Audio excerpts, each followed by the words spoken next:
Hello everyone, welcome back.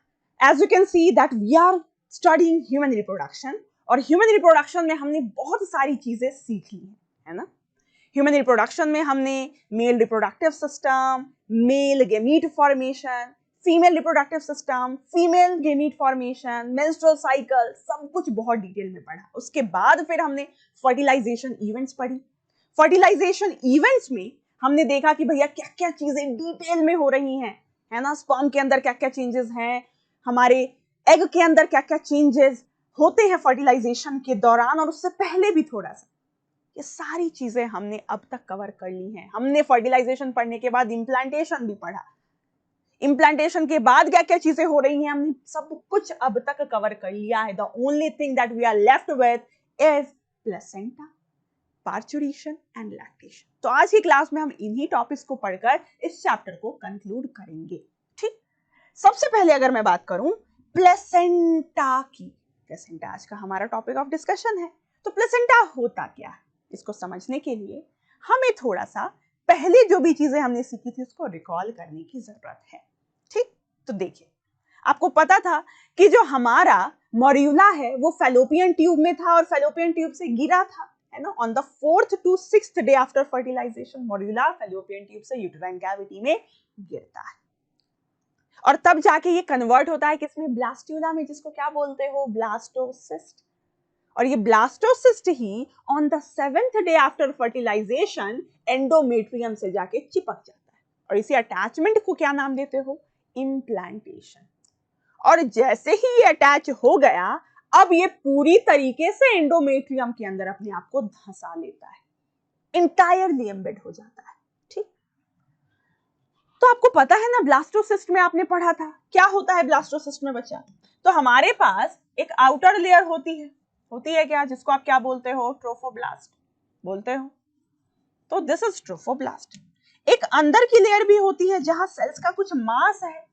आप क्या नाम देते हो इसको बोलते हो इनर सेल मास. ऐसा ही कुछ था क्या, इनर सेल मास, जिसको इम्ब्रियोब्लास्ट बोलते हैं.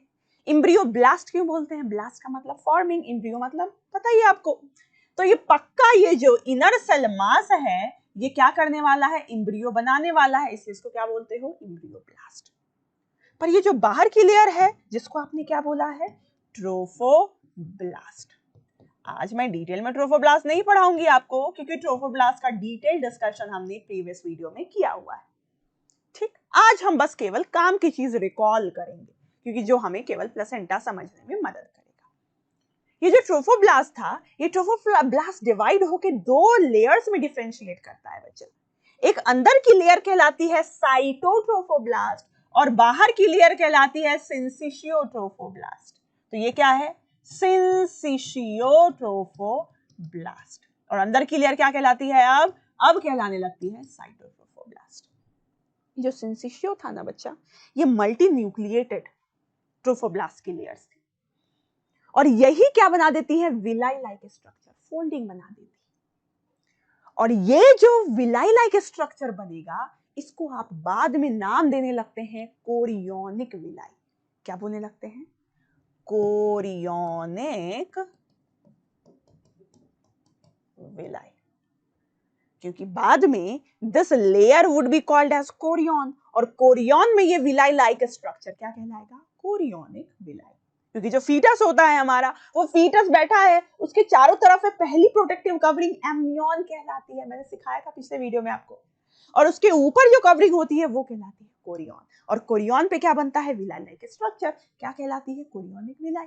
ठीक, चलिए तो हम बोलेंगे कि ये जो हमारा विलाई बन रहा है ना वो किसका पार्ट है, वो फीटस का ही तो पार्ट है.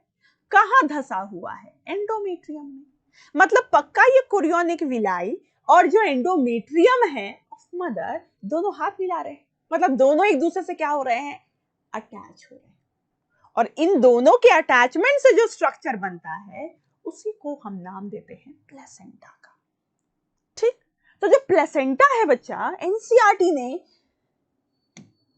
बोला है that this placenta is actually the structure which is formed by interdigitation of a fetal as well as a maternal part. इंटरडिजिटेशन का मतलब क्या है? इंटरडिजिटेशन, इंटर का मतलब बिटवीन डिजिट्स, डिजिट्स का मतलब फिंगर्स को आप डिजिट्स बोलते हैं, तो ठीक वैसे ही दोनों का मिलना, किसका मिलना? फीटल एंड मैटरनल पार्ट का बिल्कुल ऐसे ही मिलना जैसे ये डिजिट्स आपस में मिल रहे हैं. So this is actually called as interdigitation. तो foetal part maternal part interdigitate करके जो स्ट्रक्चर बनाता है उसको आप क्या नाम देते हैं? प्लेसेंटा. ठीक. तो जो प्लेसेंटा है हमारा, सबसे पहले इसको हम कैसे डिफाइन करेंगे? तो placenta is formed by interdigitation. Interdigitation का मतलब समझ आया ना आपको? तो interdigitation of fetal and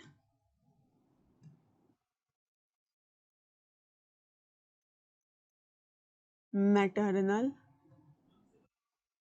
part.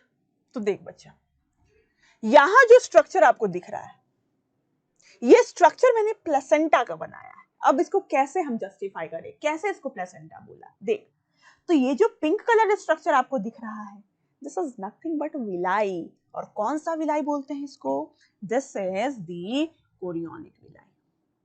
क्या है ये pink colour structure, this is the chorionic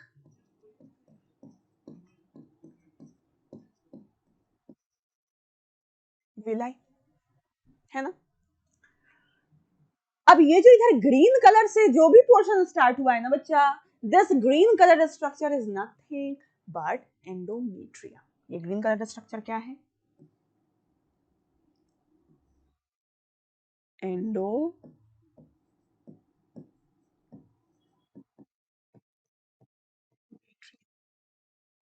तो एंडोमेट्रियम मतलब ये क्या है? इधर का पूरा पोर्शन मैटरनल पार्ट, इधर का पूरा पोर्शन फीटल पार्ट, पर ये फीटल पार्ट, ये मैटरनल पार्ट आपस में मिल गए और जो स्ट्रक्चर बन के तैयार हुआ है उसको हमने बोला है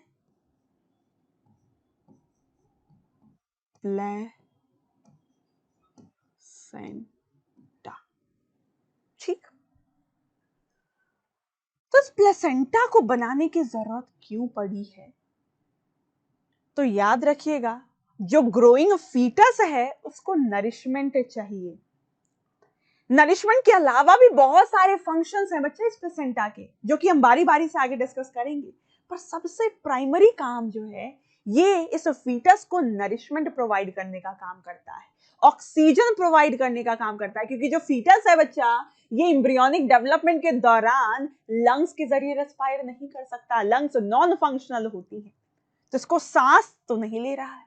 पर क्या ऑक्सीजन नहीं चाहिए? बिल्कुल चाहिए. अगर जिंदा रहना है, मेटाबॉलिज्म करना है, ऑक्सीजन चाहिए. ऑक्सीडेटिव फॉस्फोरिलेशन करना पड़ेगा, एटीपी बनाना पड़ेगा, तो इसको ऑक्सीजन चाहिए. कहां से मिलेगा? मदर से मिलेगा. इसके अंदर मेटाबॉलिज्म करने के दौरान बहुत सारे मेटाबॉलिक वेस्ट प्रोडक्ट्स भी बनेंगे, जैसे CO2 बनेगा, नाइट्रोजनस वेस्ट प्रोडक्ट बनेगा, बहुत सारे वेस्ट प्रोडक्ट बनेंगे और इसका रिमूवल भी करना है. ये रिमूवल कैसे होगा? तो ये रिमूवल भी प्लेसेंटा के जरिए ही होगा. मतलब इन सारी चीजों का जो लेन देन है कि भैया अपना वेस्ट मदर के ब्लड में फेंक डालो, डंप कर डालो, जो मदर के ब्लड से जो भी न्यूट्रिएंट और ऑक्सीजन है वो अपने ब्लड में ले डालो, ये सारा एक्सचेंज कौन फैसिलिटेट करवाएगा? प्लेसेंटा करवाएगा. मतलब प्लेसेंटा बनना जरूरी है, बहुत जरूरी है. बिना प्लेसेंटा के तो आप एम्ब्रियोनिक डेवलपमेंट इमेजिन ही नहीं कर सकते. तो हम बोलेंगे कि जो प्लेसेंटा बना है, ये प्लेसेंटा आखिर किसके बीच है? तो आप बोलेंगे it is present between fetus and mother. या फिर मैं इसको दूसरे शब्दों में कैसे रिप्रेजेंट कर सकती हूँ कि that this placenta is actually connecting fetus to the mother. क्या बोल सकते हैं? That this placenta it connects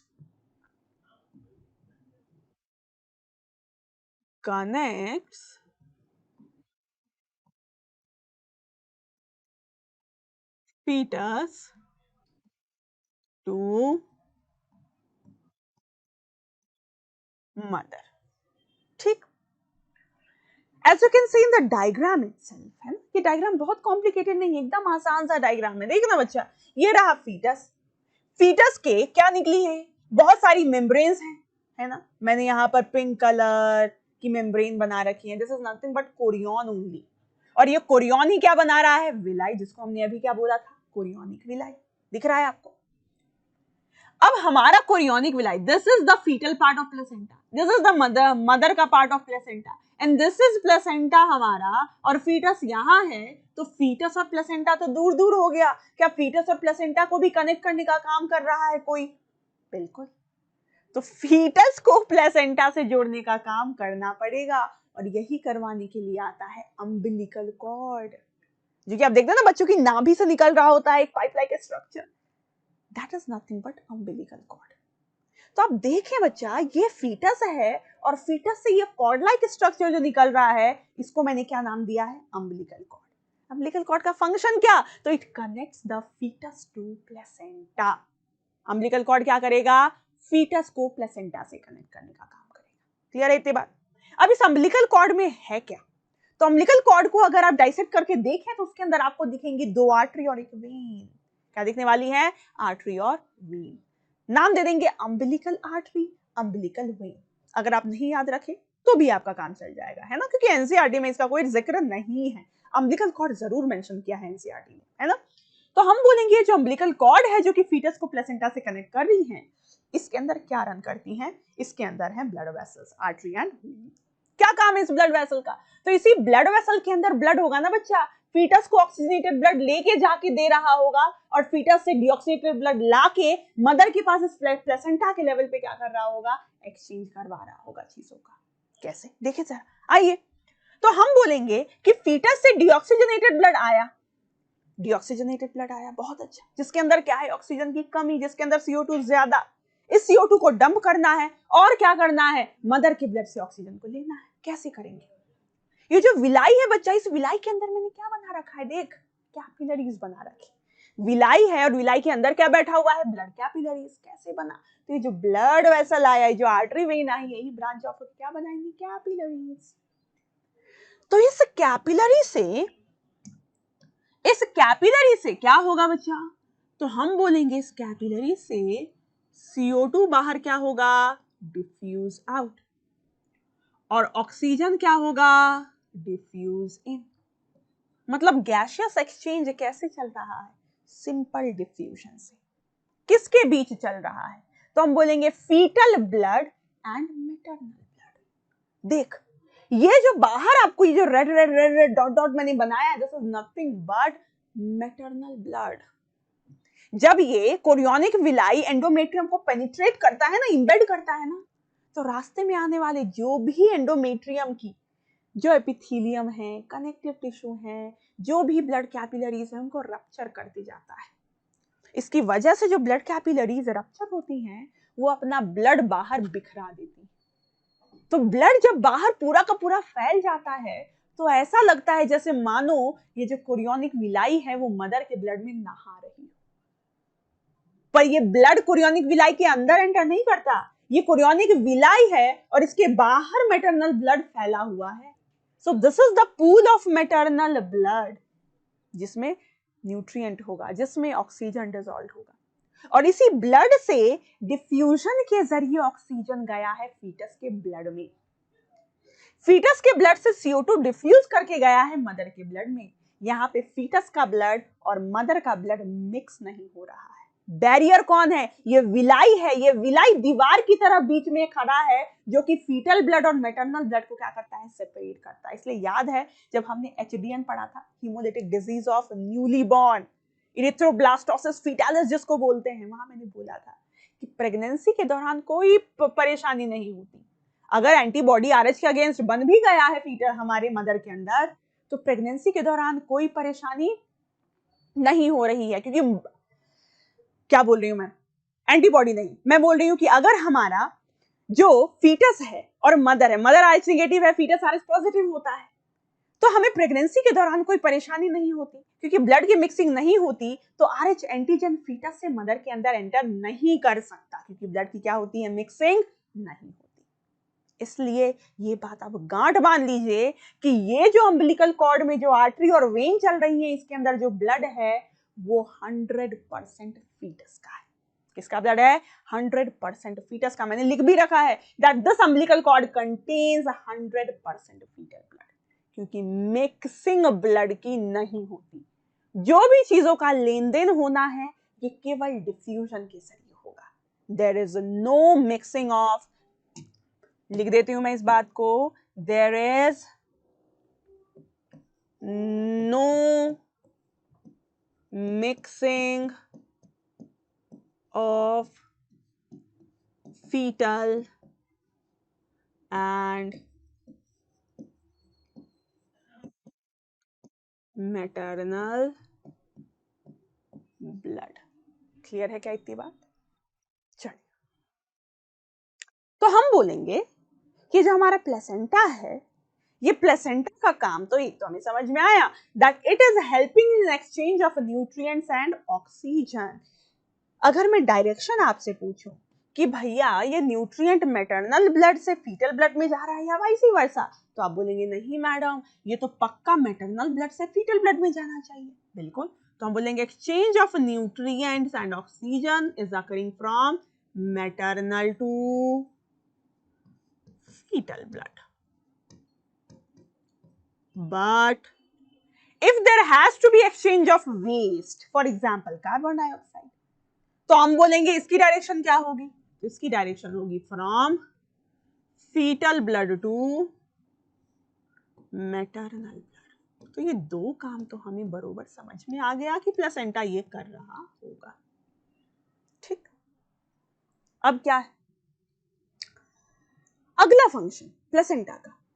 placenta को बोला जाता है that it is an endocrine structure. क्यों बोलते हैं एंडोक्राइन? मतलब पक्का ये क्या कर रहा होगा? हार्मोन रिलीज कर रहा होगा। तो हम बोलेंगे that it also is responsible for secretion of hormone, इसलिए हमने इसको क्या बोल दिया? Endocrine structure. किसको? प्लेसेंटा को।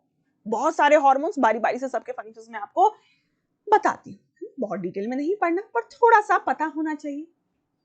पर एक और चीज आपको याद रहे बच्चा, this placenta is actually acting as a barrier. देखना, फीटस तक पहुंचने से पहले एक दीवार क्रॉस करनी है और इस दीवार का नाम क्या है? प्लेसेंटा। हम बोलते हैं ये बैरियर की तरह काम करता है। बहुत सारी चीजों को फीटस में डायरेक्ट एंटर होने से क्या करता है? रोकता है।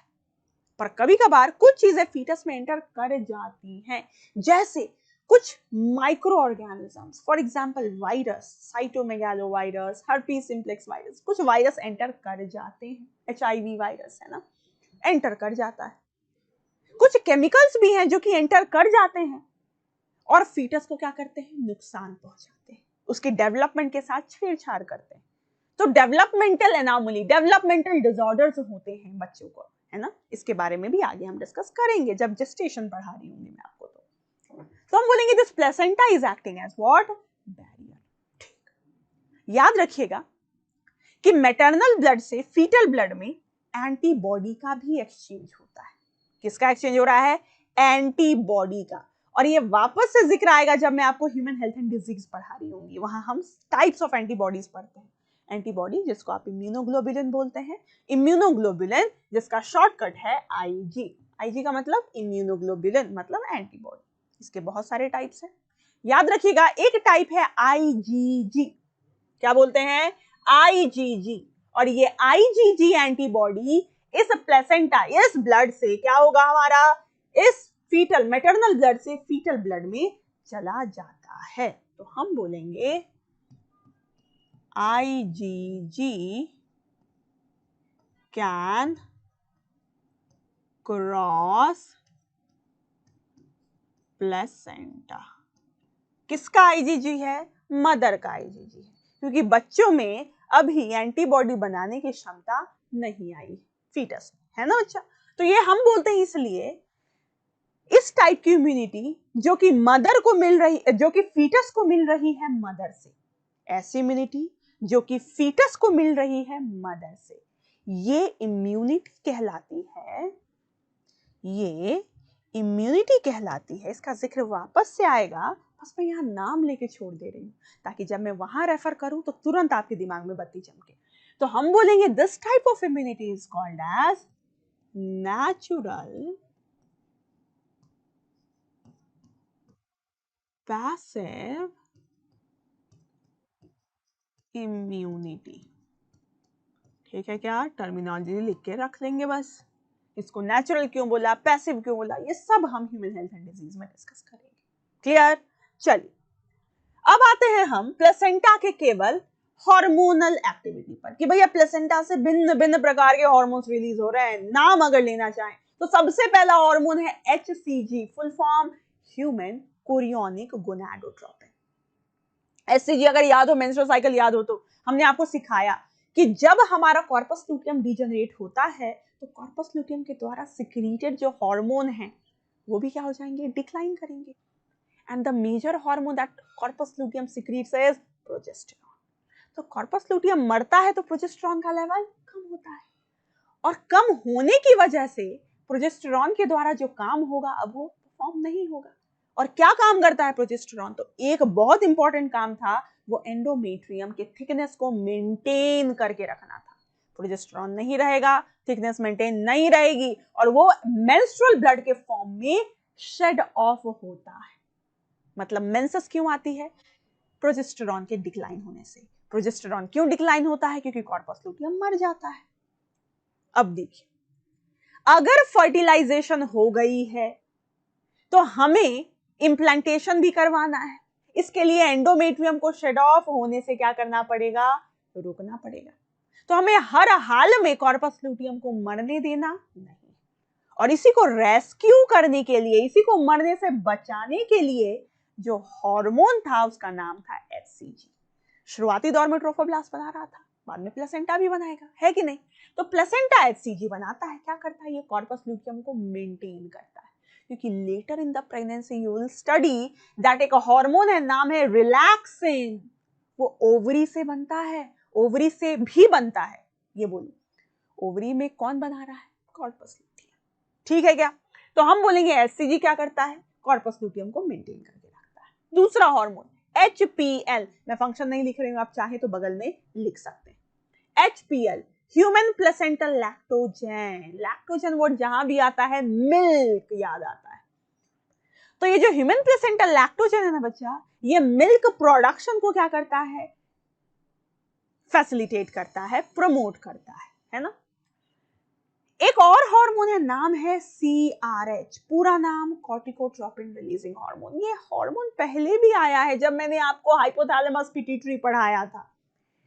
कॉर्टिकोट्रोपिन का मतलब होता है बच्चा ACTH। कॉर्टिकोट्रोपिन मतलब ACTH, जो एड्रिनल कॉर्टेक्स को क्या करे? स्टिमुलेट करे। कौन करता है? ACTH।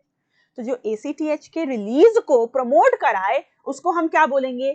ACTH releasing hormone. और ACTH रिलीजिंग हार्मोन का दूसरा नाम था कॉर्टिकोट्रोपिन रिलीजिंग हार्मोन। अगर आपको एंडोक्राइन थोड़ा बहुत याद हो तो, है ना?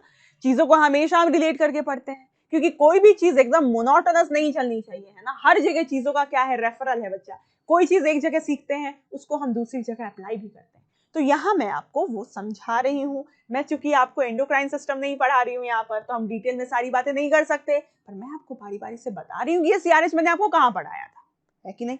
चलिए, तो ये CRH है क्या? ये कॉर्टिकोट्रोपिन रिलीजिंग हार्मोन है। ACTH के रिलीज को क्या करेगा? प्रमोट करेगा। याद रखिएगा, ये जो CRH हार्मोन होता है ना, इसको हम बोलते हैं इट एक्ट्स एज क्लॉक। किसकी तरह काम करता है? क्लॉक, घड़ी की तरह। कैसे? तो ये जो CRH है ना, by the time the gestation completes, 9 महीना कंप्लीट जब होने वाला होता है तो CRH का लेवल बहुत ज्यादा बढ़ जाता है। जितना पार्चुरेशन करवाने के लिए CRH रिक्वायर्ड है, अगर उतना CRH बन गया, पार्चुरेशन शुरू हो जाएगा। जब तक वो लेवल नहीं बना है, पार्चुरेशन शुरू नहीं हो सकता। कभी कभार आपने देखा होगा प्री टर्म डिलीवरी हो जाती है, 9 महीने से पहले ही डिलीवरी हो जाती है। क्यों? हो सकता है कारण कि CRH जितना पार्चुरेशन करवाने के लिए चाहिए वो टाइम से पहले ही उतना लेवल पहुंच गया होगा, इसलिए क्या हो गया? पार्चुरेशन की शुरुआत जल्दी हो गई। इसलिए हम बोलते हैं CRH एक्ट्स एज क्लॉक। एक है ईस्ट्रोजन, फिर है प्रोजेस्टेरॉन, फिर है रिलैक्सिन। क्या ईस्ट्रोजन प्रोजेस्टेरॉन का फंक्शन अब बताने की जरूरत है आपको? ईस्ट्रोजन एंडोमेट्रियम को थिक करवा रहा होगा, मेमोरी ग्लैंड डेवलपमेंट करवा रहा होगा, और भी बहुत सारे फंक्शन, ये सब हमने एंडोक्राइन में डिस्कस किया हुआ है। प्रोजेस्टेरॉन के भी फंक्शंस डिस्कस किए। And one of the most important functions here is maintenance of endometrium का थिकनेस, है कि नहीं? इसलिए हम प्रोजेस्टेरॉन को बोलते हैं ना भैया प्रेगनेंसी हार्मोन, प्रेगनेंसी मेंटेन कर रहा है, एंडोमेट्रियम को क्या कर रहा है? मेंटेन कर रहा है। रिलैक्सन का काम बाद में आएगा, रिलैक्स करने का काम करता है। किसको रिलैक्स करने का काम करता है? तो पार्चुरेशन के दौरान जो सर्विक्स है उसको रिलैक्स करना है, ताकि उसका जो कैनाल है वो थोड़ा क्या हो? वाइड हो, क्योंकि जब फीटस बाहर जाएगा तो उसको सर्वाइकल कैनाल, वेजाइनल कैनाल से होते हुए बाहर जाना है। इसलिए तो सर्वाइकल कैनाल और फीटल हमने वेजाइनल कैनाल को मिलाकर बर्थ कैनाल बोला था। तो इसे सर्विक्स का डायलेशन करवाना, साथ ही साथ पेल्विक कैविटी को भी थोड़ा सा ब्रॉड करवाना। कैसे? प्यूबिक सिम्फाइसिस को थोड़ा सा अपनी जगह से खिसका कर। तो प्यूबिक सिम्फाइसिस याद हो अगर, जो हमारी जो हिप बोन्स होती हैं वो आगे से मिलती हैं, जिस कार्टिलेज की मदद से उसको आपने बोला था प्यूबिक सिम्फाइसिस, उसको भी थोड़ा सा क्या करते हैं? हम लूजन कर देते हैं। किसकी मदद से? रिलैक्सन की मदद से। तो ये सब फंक्शंस हो गए किसके? इन हार्मोन्स के। तो आई होप प्लेसेंटा आपको क्लियर हुआ होगा। प्लेसेंटा जो टेक अवे पॉइंट जो आपको बिल्कुल भी नहीं भूलना है वो ये जो एनसीईआरटी में मेंशन है। सबसे पहली चीज क्या? तो placenta is actually formed by interdigitation of foetal part and maternal part. पहली बात नहीं भूलेंगे। दूसरा, ये जो प्लेसेंटा है वो फीटस को मदर से क्या करता है? कनेक्ट करता है। क्यों करता है? अलग अलग फंक्शंस करने के लिए। इस प्लेसेंटा को फीटस से कैसे कनेक्ट किया? तो प्लेसेंटा को फीटस से जोड़ा गया with the help of umbilical cord, और अम्बिलिकल कॉर्ड के अंदर जो भी ब्लड रन कर रहा है वो पूरी के पूरा का पूरा किसका है? फीटस का है। क्लियर है क्या इतनी बात? 100% फीटल ब्लड। उसके बाद हमने फंक्शंस ऑफ प्लेसेंटा आपको यहां बताए हैं। ये सारे फंक्शंस एनसीईआरटी में मेंशन्ड है बच्चा, तो फंक्शंस नहीं भूलेंगे आप। क्लियर है इतनी बात? चलिए बढ़ते हैं आगे।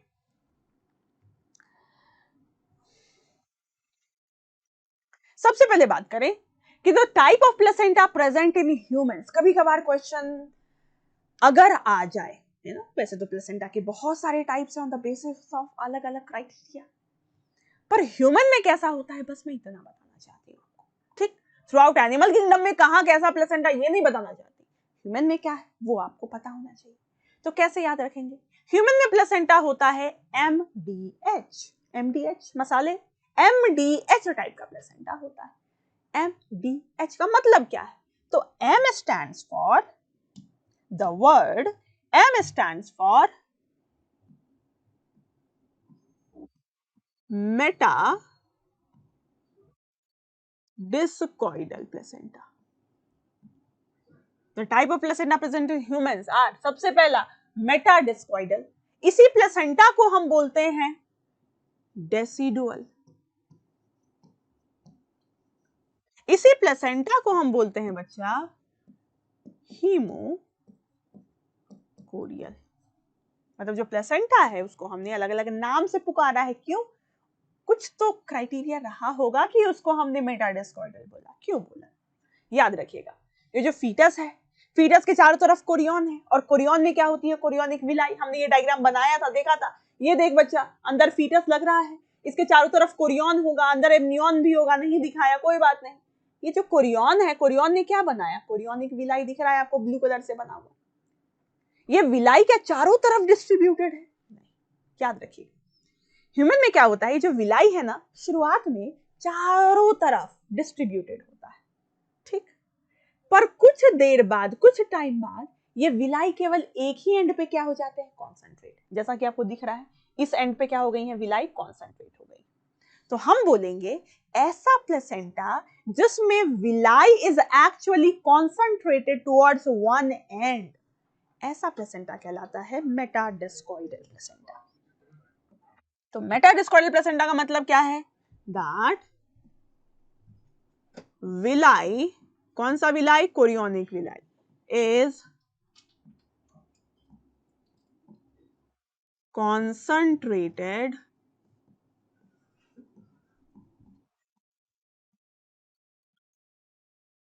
towards one end। क्लियर है क्या? चलिए, अगर चारों तरफ डिफ्यूज्ड होता ना बच्चा, चारों तरफ डिफ्यूज होता है, तो हम उसको बोलते हैं डिफ्यूज टाइप, इवनली डिस्ट्रीब्यूटेड, अलग अलग type on the basis of location of chorionic villi. अलग अलग टाइप के प्लेसेंटा होते हैं, उतना हमें नहीं देखना ह्यूमन में कैसा है, बस वो मतलब है। तो हम बोलेंगे मेटाडिस्कॉइडल, क्योंकि कोरियोनिक विलाई कहाँ है, एक एंड पे जाके जमा हो गई। क्या इतनी बात समझ आ रही है आपको?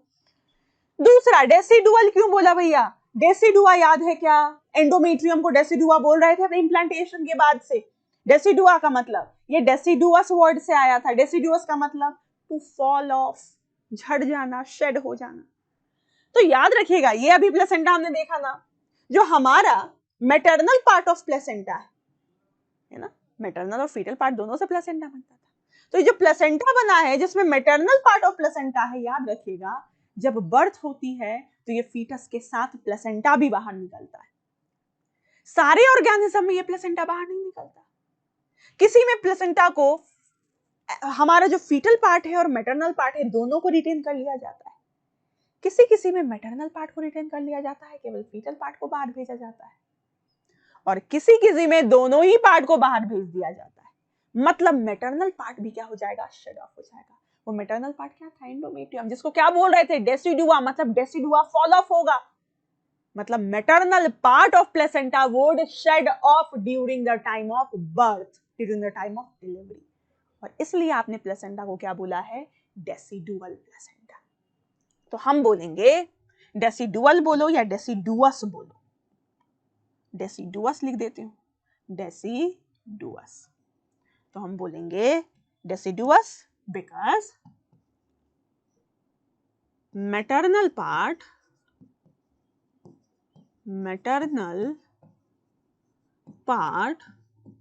Of placenta sheds off at the time of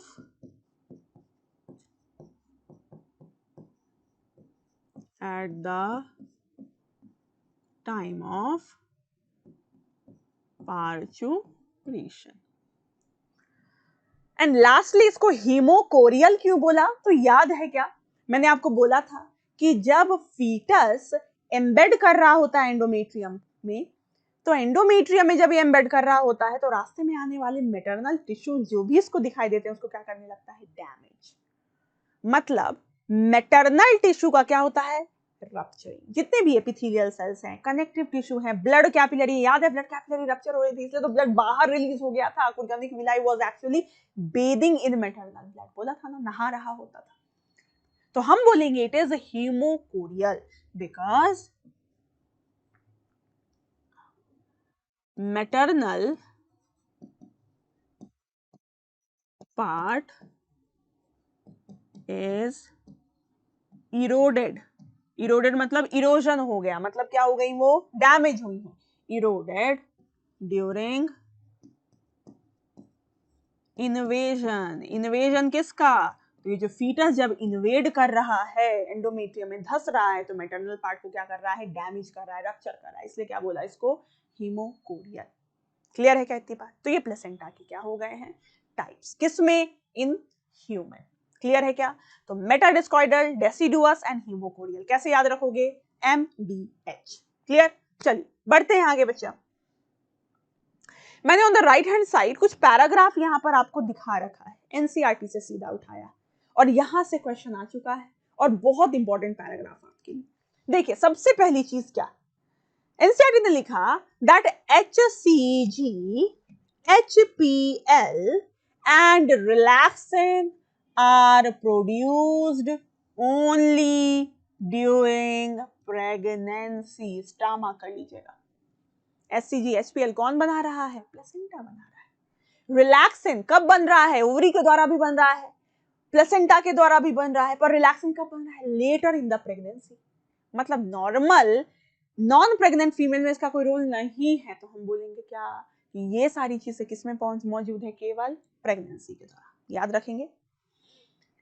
in addition during pregnancy the levels of other hormones during pregnancy, the level of other hormones like estrogen, progesterone, cortisol, prolactin, thyroxine are increased several folds in maternal blood। अब बच्चों को लगता है madam oestrogen तो समझ में आता है, प्रोजेस्टेरॉन तो समझ आ रहा है, प्रोलैक्टिन भी समझ आ रहा है कि भैया वो कर रहा होगा, मिल्क सिंथेसिस को इनिशिएट कर रहा होगा जो कि बाद में लैक्टेशन में काम आने वाला है। पर ये कॉर्टिसोल और थायरॉक्सिन का क्या रोल है? देख बच्चा, कॉर्टिसोल का रोल तो अभी मैं पार्चुरेशन के दौरान आपको बताने वाली हूँ, पर थायरॉक्सिन, कॉर्टिसोल आखिर ये कर क्या रहे हैं? याद रखिएगा, जब मदर प्रेग्नेंट होती है तो उसके अंदर बहुत ज्यादा मेटाबॉलिक शिफ्ट आता है। एक नॉर्मल फीमेल और एक प्रेग्नेंट फीमेल के मेटाबॉलिज्म में जमीन आसमान का फर्क होता है बच्चा। Cardiac output, heart rate, blood volume, GFR, glomerular filtration rate बहुत ज्यादा फोल्ड बढ़ता है इन केस ऑफ प्रेगनेंसी। मतलब इतना ज्यादा जो मेटाबॉलिज्म चेंज हो रहा है उसको देख रेख करने के लिए भैया हार्मोन को भी क्या करना पड़ेगा, उसके लेवल को क्या करना पड़ेगा, बढ़ाना पड़ेगा। मतलब हार्मोनल प्रोफाइल भी प्रेग्नेंट फीमेल के अंदर चेंज होता है। ठीक, इसको हम कलेक्टिवली बोलते हैं कि हमारा adaptation, maternal adaptation to pregnancy बोला जाता है इसको। मदर कैसे अपने आप को अडेप्ट करती है प्रेगनेंसी के लिए, तो उसके अंदर बहुत सारे चेंजेस होते हैं, उसके लिए रिस्पॉन्सिबल इन हार्मोन का इंक्रीज होना है। चलिए जी, तो आगे बढ़ते हैं। That increased production of these hormones is essential for supporting the fetal growth, metabolic changes in the mother and maintenance of pregnancy। ये सारे फंक्शंस क्लियर हैं क्या आपको? चलिए जी, तो बढ़ते हैं आगे। नाउ थोड़ा सा जेस्टेशन का जिक्र करें और फिर पार्चुरेशन और lactation, and that would be it. Gestation की बात करें, जेस्टेशन का मतलब क्या होता है? जो प्रेगनेंसी का पूरा ड्यूरेशन है ना, इम्प्लांटेशन हुआ उसके बाद फिर हमारा क्या होगा, एम्ब्रियोनिक डेवलपमेंट पूरा हमारा कंटिन्यू करेगा। तो जो पूरा ड्यूरेशन लग रहा है, इसी पूरे ड्यूरेशन को हम बोल रहे हैं जेस्टेशन। ह्यूमन के अंदर अगर आपसे बोला जाए कि बता ह्यूमन में जेस्टेशन पीरियड कितने का होता है, सबको पता है 9 महीने का, 9 मंथ्स का होता है। पर एनसीईआरटी ने वहां पर पूछा है आपसे, बताया नहीं है, बस पूछा है कि क्या आपको डॉग, कैट, एलिफेंट का इनका जेस्टेशन पीरियड पता है? बस पूछा है। तो मैंने यहाँ डेटा आपको दे दिया कि अगर डॉग की बात करें तो लगभग 60 से 65 दिन, 60 से 65 दिन मतलब लगभग 2 महीने। कैट में भी लगभग उतना ही होता है, 50 से 65 दिन का जेस्टेशन पीरियड होता है। एलिफेंट लॉन्गेस्ट जेस्टेशन पीरियड होता है बच्चा, देखना 600 से 650 दिन के आसपास। मतलब समझ रहे हो, 600 मतलब लगभग 2 साल के आसपास जेस्टेशन पीरियड है, लॉन्गेस्ट जेस्टेशन पीरियड। ह्यूमन में आते हैं, तो ह्यूमन में जेस्टेशन पीरियड कितने का होता है? तो जेस्टेशन को कैसे डिफाइन करोगे? Duration of pregnancy. जेस्टेशन मतलब ड्यूरेशन ऑफ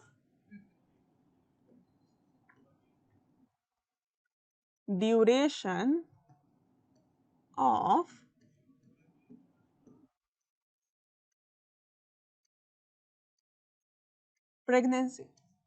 और अगर मैं मंथ में बात करूं तो आप क्या बोलोगे? लगभग ह्यूमन के अंदर लगभग क्या है, 9 मंथ का जेस्टेशन पीरियड। ट्रू और नॉट? अब देख बच्चे, अगर मैं दिन में बात करूं, दिन मतलब इन टर्म्स ऑफ डेज, है ना, दिन रात वाला नहीं, इन टर्म्स ऑफ डेज अगर मैं आपसे बोलूं कि बताइए आप कितने दिन का जेस्टेशन पीरियड बोलेंगे, तो हमारे पास 2 डेटा है। ठीक, कौन सा डेटा सही, कौन सा डेटा गलत, समझते हैं? तो यहाँ पे मैंने 2 डेटा लिखा है, एक है 266 266 डेज और एक है 280 डेज। ठीक, समझिए, कोई भी फीमेल है ना, एनसीईआरटी ने बोला था ना, absence of menstruation can be an indicative of pregnancy, बोला था।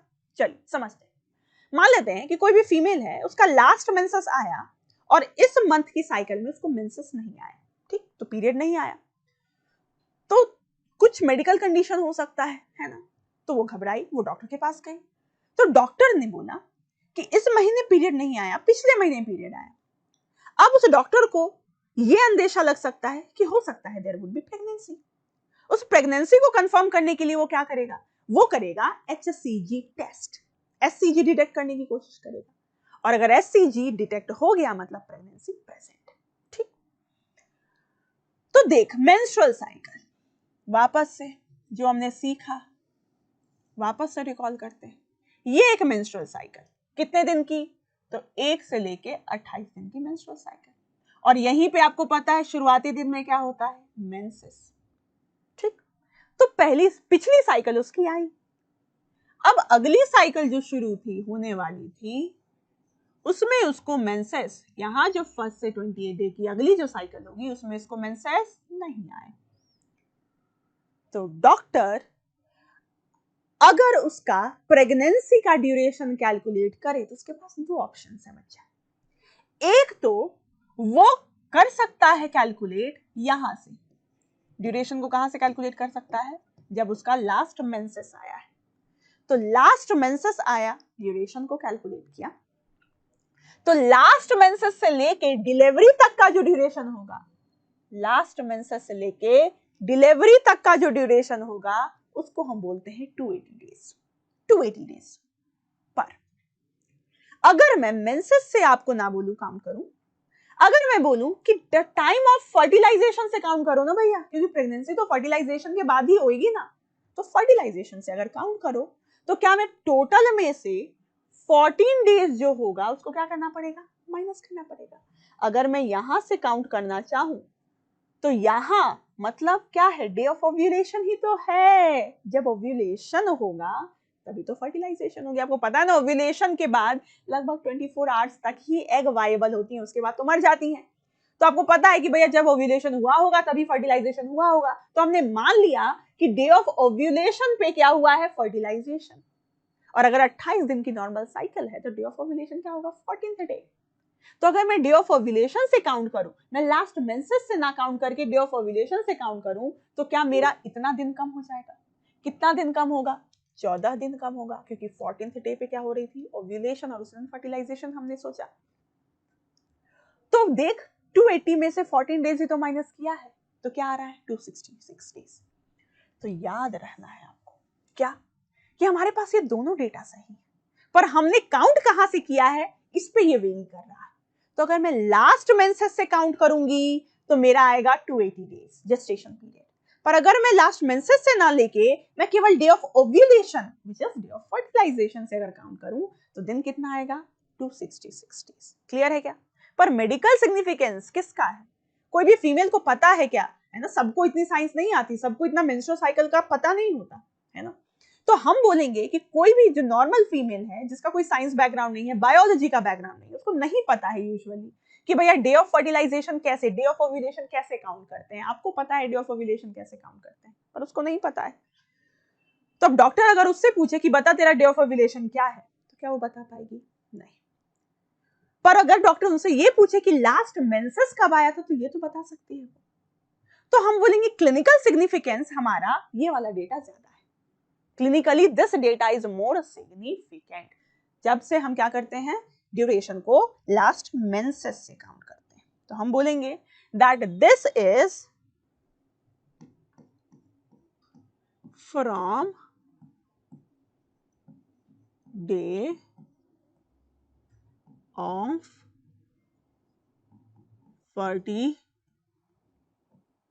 fertilization, but this was when counted from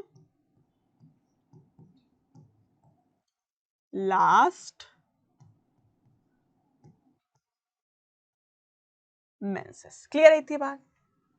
अगर हफ्ते में आप इसको डिनोट करना चाहें तो 266 डेज मतलब नियरली 38 वीक्स, और ये आप कर सकते हैं बिल्कुल 14 दिन ज्यादा मतलब 2 हफ्ता ज्यादा 40 वीक्स। चलिए, तो मोटा मोटी हमने मान लिया जेस्टेशन पीरियड है 9 महीने का, और आपको पता है कि हम 3 मंथ्स के कलेक्शन को बोलते हैं ट्राइमेस्टर, जैसे 6 मंथ्स को सेमेस्टर बोलते हो, है ना, वैसे ही जैसे सेमेस्टर एग्जाम्स होते हैं ना आपके, तो हमारा सेमेस्टर मतलब कलेक्शन ऑफ 6 मंथ्स, पर हमें सेमेस्टर से यहाँ मतलब नहीं है। हमने इसको कैसे डिवाइड किया है, तो हमने इसको ट्राइमेस्टर में डिवाइड किया है। तो ट्राइमेस्टर का मतलब ग्रुप ऑफ 3 मंथ्स, तो 9 महीने का जेस्टेशन, तो कितने ट्राइमेस्टर्स होंगे बच्चा, 3 ट्राइमेस्टर होंगे, है कि नहीं, क्योंकि एक ट्राइमेस्टर 3 महीने का ग्रुप है, तो 3 3 3 9 हो गए। तो हमारे पास first trimester, second trimester, third trimester. तो इस पूरे जेस्टेशन में हमने डिवाइड किया first trimester, second trimester, third trimester. First trimester में फर्स्ट मंथ, सेकेंड मंथ और थर्ड मंथ आएगा। सेकेंड ट्राइमेस्टर में आएगा fourth month, fifth month and sixth month, and third trimester में आएगा seventh, eighth and ninth month. ठीक, अब इस दौरान क्या क्या चेंजेस आ रहे हैं, क्या क्या डेवलपमेंट हो रहा है फीटस के अंदर, है ना, ये थोड़ा सा और करते हैं, और केवल उतना ही पढ़ेंगे जितना एनसीईआरटी में मेंशन है, क्योंकि उसके बाहर का आज तक कोई क्वेश्चन नहीं आया, तो उतना ही पढ़ना है आपको। ऐसे तो पूरा का पूरा एम्ब्रियोलॉजी अगर पढ़ने बैठे तो वो अपने आप में एक अलग ही फील्ड है, इतना नहीं पढ़ना हमें केवल उतना पढ़ना है जितना हमारा काम चल जाए भैया। तो फर्स्ट ट्राइमेस्टर की बात करें, और फर्स्ट ट्राइमेस्टर में सबसे पहले किसकी बात करें? फर्स्ट मंथ की बात करें। ठीक, तो देख बच्चा, एनसीईआरटी ने बोला कि bye the end of first month जो हार्ट है उसका डेवलपमेंट हो जाता है, इसलिए आप स्टेथोस्कोप की मदद से फीटस का हार्ट साउंड सुन सकते हैं। तो याद रखना है आपको, फर्स्ट मंथ में क्या हो रहा है? Development of heart. तो हम बोलेंगे हार्ट डेवलप्स, और दिल धड़कने भी लगता है, तो हम बोलेंगे that fetal heart sound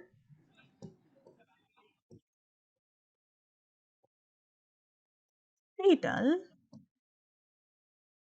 heart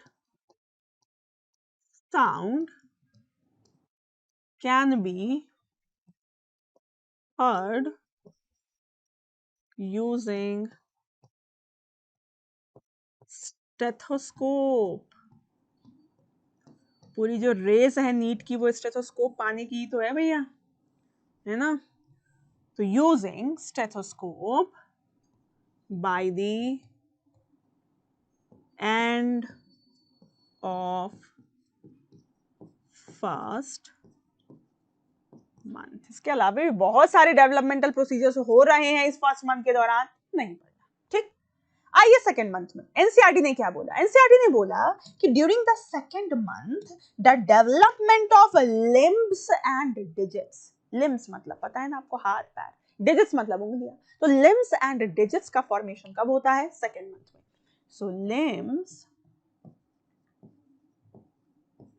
and digits form. ठीक, इसके अलावा और कुछ नहीं बोलती है एनसीईआरटी। थर्ड मंथ की बात करें तो एनसीईआरटी ने बोला bye the end of third month जितना भी मेजर ऑर्गेन सिस्टम बनना है, जितने भी ऑर्गेन सिस्टम आप पढ़ते हैं ना बच्चा, मेजर ऑर्गेन सिस्टम डेवलप हो जाता है फीटस के अंदर।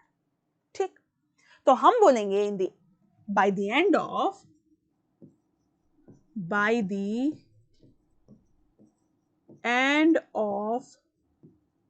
Third month. एनसीईआरटी ने मंथ ना बोल के बोला है by the end of 12th week.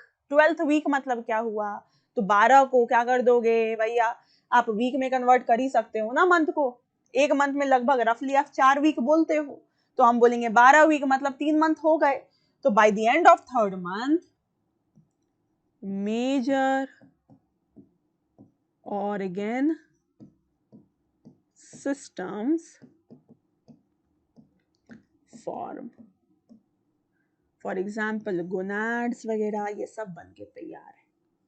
Skeletal system पूरी तरीके से तो नहीं हम बोलेंगे, पर बहुत मेजर डेवलपमेंट ऑर्गन सिस्टम की हो जाती है। एग्जाम्पल अगर मैं बोलूं तो क्या? गोनाड्स। क्लियर? अब आइए सेकेंड ट्राइमेस्टर पे, फोर्थ मंथ पे। एनसीईआरटी ने फोर्थ मंथ के बारे में कुछ नहीं बोला। ठीक, फिफ्थ मंथ के बारे में एनसीईआरटी क्या बोलती है? तो एनसीईआरटी ने बोला है कि इन द फिफ्थ मंथ सबसे पहला जो मूवमेंट फीटस का होता है वो फील किया जा सकता है। तो हम बोलेंगे फर्स्ट फीटल मूवमेंट। क्या? First fetal movement. बोलते हो ना किक मारता है बच्चा, बिल्कुल यही बात कर रहे हैं। तो फर्स्ट फीटल मूवमेंट कब आप एक्सपीरियंस कर सकते हैं? During the fifth month of gestation. साथ ही साथ इसी फिफ्थ मंथ के दौरान जो स्कैल्प हेयर है ना बच्चा, हेड पे जो हेयर है उसका भी डेवलपमेंट होता है। तो हम बोलेंगे हेयर ऑन हेड अपीयर्स। ठीक, आइए सिक्स्थ मंथ में। सिक्स्थ मंथ की बात करें, which is by the end of second trimester. Sixth month क्या है? सेकेंड ट्राइमेस्टर का आखिरी मंथ है। तो by the end of second trimester हम बोलेंगे जो आईलिड्स बनती है, हमारे में आईलिड्स है ना, दो है ना, upper eyelid and lower eyelid, third eyelid हमारे में क्या है, वेस्टिजियल है। तो ये जो आईलिड्स है वो क्या होती है, सेपरेट होती है, आई लैशेस फॉर्म होती है। लिखें तो हम बोलेंगे आईलिड्स सेपरेट,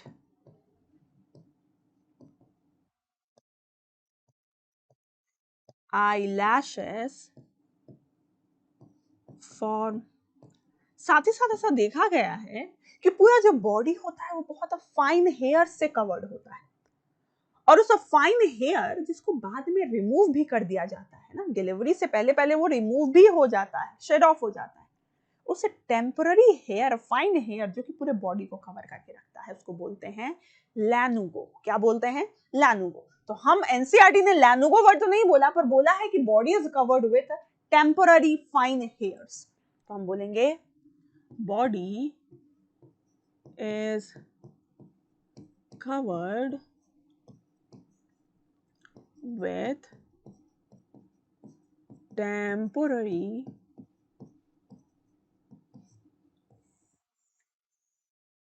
fine hair। क्या बोलते हैं इनको, लैनुगो। क्लियर है क्या? चलिए अब आइए थर्ड ट्राइमेस्टर पे। तो थर्ड ट्राइमेस्टर के बारे में एनसीईआरटी ने 7th मंथ के बारे में कुछ नहीं बोला, 8th मंथ के बारे में भी कुछ नहीं बोला, पर आप याद रखिएगा 7th मंथ में मैंने आपको सिखाया था अगर मेल फीटस है तो टेस्टिस डिसेंड करता है इंग्विनल कैनाल के जरिए पेल्विक कैविटी से स्क्रॉटम में, ये मैंने आपको सिखाया था पहले लेक्चर में। 8th मंथ की बात करें तो जो लैनुगो बना था ना बच्चा, bye the end of 8th month ये शेड ऑफ हो जाता है। 9th मंथ की बात करें तो by the end of 9th month, bye the end of 9th month fetus is ready for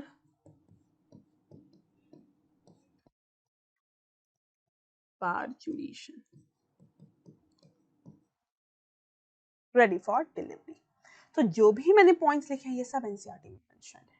ठीक, चलिए तो देख के मुझे बताइए कि जो सबसे ज्यादा डेवलपमेंट होने वाला ट्राइमेस्टर है वो कौन सा ट्राइमेस्टर है बच्चा, देख के बता।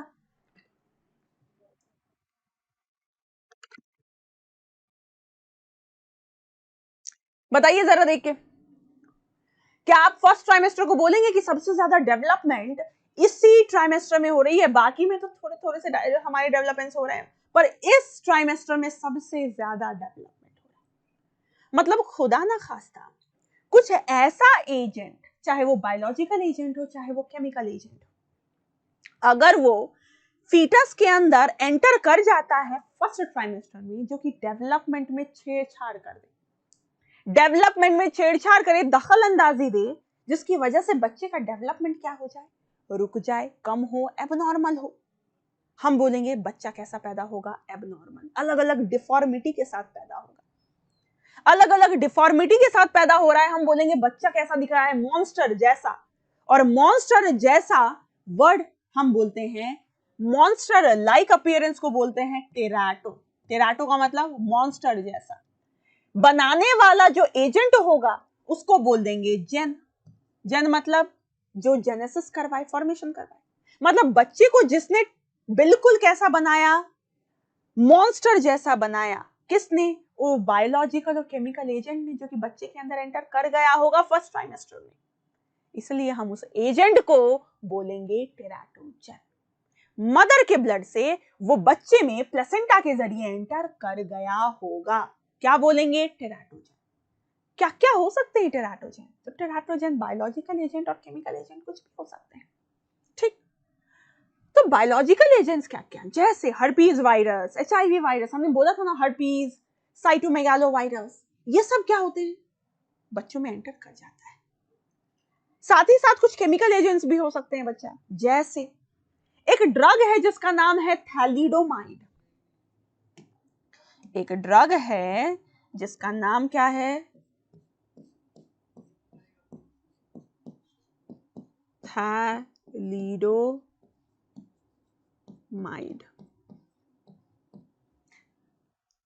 ये ड्रग फीमेल में कैसे आया? तो फीमेल में मॉर्निंग सिकनेस होती है, उसको ट्रीट करने के लिए ड्रग एडमिनिस्टर किया जाता है। ऐसा देखा गया कि ये थैलिडोमाइड का जिसने भी सेवन किया, जिस भी प्रेग्नेंट फीमेल ने अपने फर्स्ट ट्राइमेस्टर के अंदर, उसके जो बच्चे पैदा हुए उनमें लिम्ब्स या तो बिल्कुल नहीं थे या तो एकदम थोड़े से डेवलप थे। हम इसी कंडीशन को बोलते हैं बच्चा एमेलिया, है ना। ए मतलब एब्सेंट, मेलिया मतलब लिम्स। लिम्स एब्सेंट है या लिम्स बहुत कम डेवलप हुए हैं, फ्लिपर लाइक लिम्स हो गए हैं, मतलब बच्चा कैसा एब्नॉर्मल पैदा हुआ है। मतलब this thalidomide is one of the examples of teratogen. ऐसा बोला जाता है alcohol can also act as a potential teratogen. इसलिए बोलते हैं ना कि प्रेग्नेंट फीमेल को अल्कोहल कंजम्पशन नहीं करना है। क्यों? क्योंकि टेराटोजन की तरह काम कर सकता है, बच्चे के डेवलपमेंट को क्या कर सकता है, ये नुकसान पहुंचा सकता है, हिंडर कर सकता है। और वो जो बच्चा है उसके अंदर जो भी सिम्टम्स प्रोड्यूस हो रहे हैं उस अल्कोहल कंजम्पशन के लिए, कंजम्पशन करने की वजह से, उसको कलेक्टिवली हम बोल देते हैं फीटल अल्कोहल सिंड्रोम, FAS, जिसको मैं पढ़ाऊंगी आपको ड्रग अब्यूज में। ठीक है क्या? चलिए, तो हमने बोला कि जो हमारा फीटस है, क्योंकि उसका सबसे मेजर ग्रोथ फर्स्ट ट्राइमेस्टर में हो रहा है, तो that fetus is most susceptible to teratogen. कब? ससेप्टेबल का मतलब सबसे ज्यादा फर्क उसको कब पड़ने वाला है? टेराटोजन को यहां भेजोगे, फर्क पड़ेगा, उतना नहीं पड़ेगा जितना यहां पड़ेगा, क्योंकि मेजर डेवलपमेंट फर्स्ट ट्राइमेस्टर में हो रही है। क्लियर है इतनी बात? चलिए, तो हम बोलेंगे fetus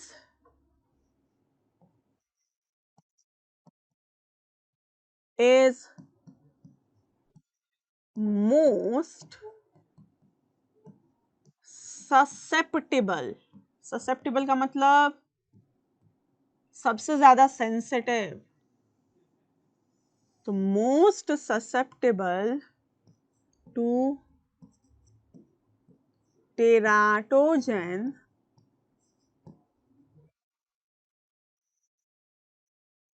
ड्यूरिंग, कब? तो आप बोलेंगे ड्यूरिंग फर्स्ट ट्राइमेस्टर।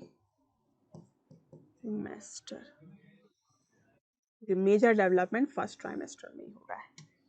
ठीक, चलिए, एंड द एग्जाम्पल्स इंक्लूड, तो टेराटोजन का एक एग्जाम्पल है हमारा थैलिडोमाइड। क्या करवा रहा था? ये लिम्स के फॉर्मेशन को रोक रहा था। तो जो बच्चा पैदा हो रहा था उसमें कंडीशंस क्या हो रही थी? तो रिस्पॉन्सिबल फॉर अमेलिया, मतलब एब्सेंस ऑफ लिम्स एक्सेट्रा। ठीक, चलिए, तो ये बात क्लियर हो गई। तो हमारा जेस्टेशन पूरी तरीके से कंप्लीट है।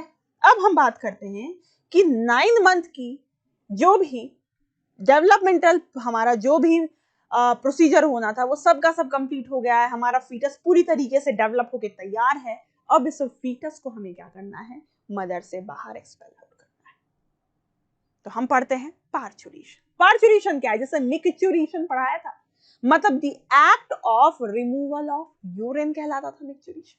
Parturition the act of removal या the act of exiting of the product of conception। product of conception, conception का मतलब क्या है?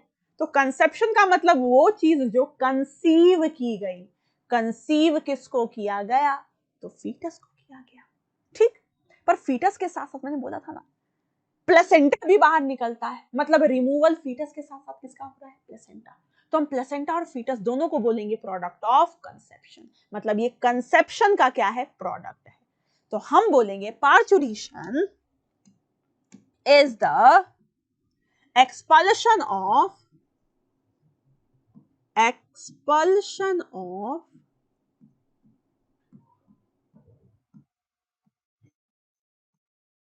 product of conception। Product of conception and the product of conception क्या है? तो fetus as well as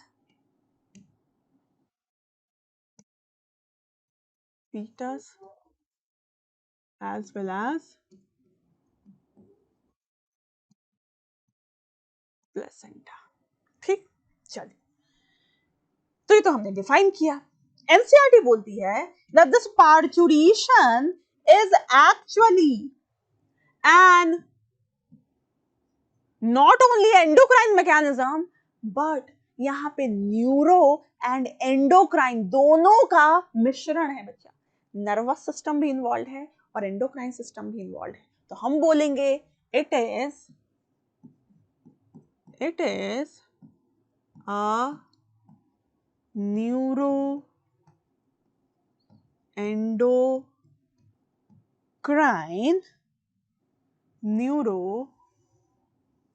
endocrine mechanism. बात समझ रहे हैं आप? और अभी मैं आपको मैकेनिज्म पढ़ाऊंगी तो आपको पता चलेगा क्यों बोला इसको न्यूरो एंडोक्राइन. ठीक, याद रखिएगा. अब पार्चुरेशन होना है, इसका सिग्नल भी तो मिलना चाहिए. क्या अपने आप ही पार्चुरेशन शुरू हो जाता है? नहीं, हर चीज कंट्रोल्ड एंड कोऑर्डिनेटेड है ना. तो पार्चुरेशन की शुरुआत कैसे हुई? तो जब तक हमारा फीटस फुल्ली डेवलप नहीं हुआ, एनसीईआरटी ने बोला केवल फीटस क्या नहीं, ये जो सिग्नल है पार्चुरेशन का that is coming from fully developed fetus as well as fully developed placenta. अगर ऑप्शन में आए कि पार्चुरेशन सिग्नल स्टार्ट्स फ्रॉम, तो हम बोलेंगे fully developed fetus only, fully developed placenta only, both. तो आप क्या टिक करेंगे? बोथ. तो पार्चुरेशन मैकेनिज्म शुरू होगा जब signal fully developed placenta and fetus दोनों से मिले. तो हम बोलेंगे signal for parturition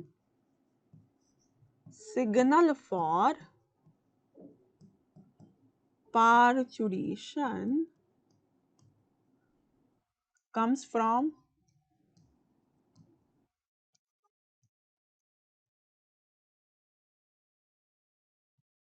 fully developed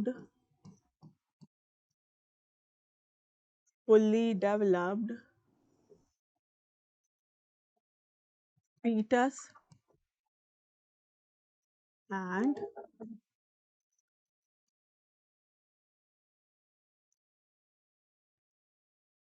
placenta both.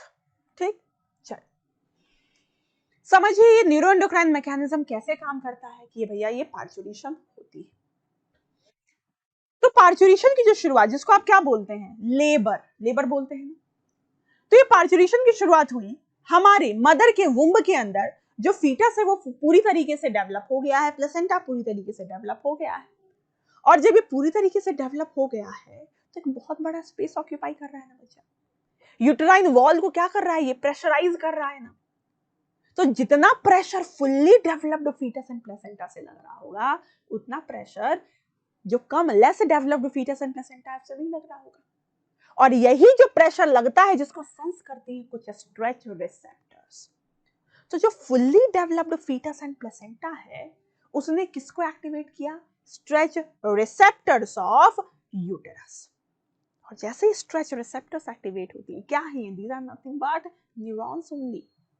ये इसको सेंस करके नर्व इंपल्स बनाती हैं और किसको भेजती हैं? हमारे नर्वस सिस्टम को. और नर्वस सिस्टम में किसके पास जाता है ये इंपल्स? याद रखिएगा, जाता है हाइपोथैलेमस के पास. तो हमारा पार्चुरेशन मैकेनिज्म की शुरुआत हो गई. सबसे पहले मैंने बोला क्या हुआ? तो सबसे पहले हुआ फुल्ली डेवलप्ड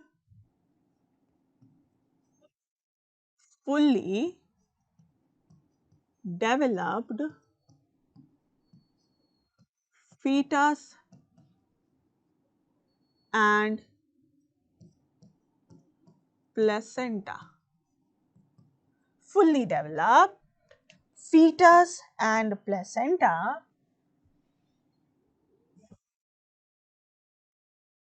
activates किसको? Activates stretch receptors. किसको एक्टिवेट करता है? स्ट्रेच रिसेप्टर को। किसके स्ट्रेच रिसेप्टर को? Of uterus.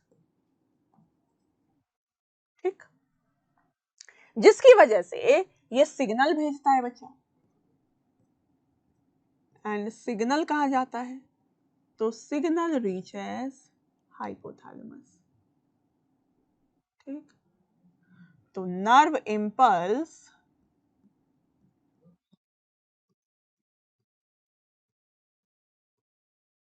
सेंट टू किसके पास? हाइपोथैलेमस के पास।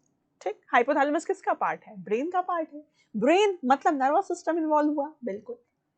अब जैसे ही हाइपोथैलेमस के पास ये इंपल्स जाता है, हाइपोथैलेमस के फंक्शंस याद हैं क्या आपको? One of the functions is endocrine function. बहुत सारे हार्मोन रिलीज करता है, और एक हार्मोन जिसको हम बोलते हैं ऑक्सीटोसिन, है ना? आपको पता है दो हार्मोन हमने आज सीखा था, ऑक्सीटोसिन एंड एडीएच। ये दो हार्मोन रिलीज पोस्टीरियर पिट्यूटरी से होता है, पर इसको सिंथेसाइज करने का काम कौन करती है? हाइपोथैलेमस। एडीएच और ऑक्सीटोसिन के अलावा भी बहुत सारे हार्मोन्स बनाती है हाइपोथैलेमस, वो हमारे काम का भी नहीं। ठीक, तो हमारा सिग्नल कहां गया है बच्चा? हमारा सिग्नल यूटेरस से होता हुआ कहां गया है? हाइपोथैलेमस तक। हाइपोथैलेमस के अंदर एक न्यूक्लियाई है, मतलब न्यूरॉन्स का गुच्छा है। न्यूरॉन्स की जो सेल बॉडी होती है, उनके गुच्छे को क्या बोलते हैं? Nuclei. On the basis of location of this nuclei इसके अलग अलग नाम है। एक नाम है हमारा पैरावेंट्रिकुलर न्यूक्लियाई, बस नाम ले रही हूं मैं, इसका जिक्र हमने एंडोक्राइन सिस्टम में किया था। ठीक, तो हमने बोल दिया हाइपोथैलेमस की एक न्यूक्लियाई है, पैरावेंट्रिकुलर न्यूक्लियाई होगी, जो कि बनाती है क्या? जो बनाती है ऑक्सीटोसिन। क्या बनाती है? ऑक्सीटोसिन। तो यहां मैंने लिख दिया इट सिंथेसाइजेस क्या? ऑक्सीटोसिन।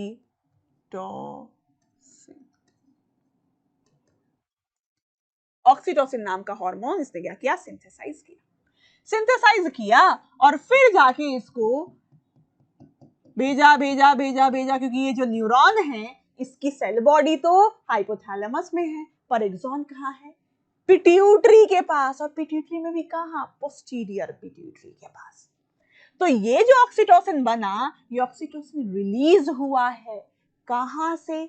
तो ये बना तो हाइपोथैलेमस में, पर रिलीज किस लेवल पे होगा? Posterior pituitary. तो हम बोलेंगे रिलीज्ड फ्रॉम ऑक्सीटोसिन,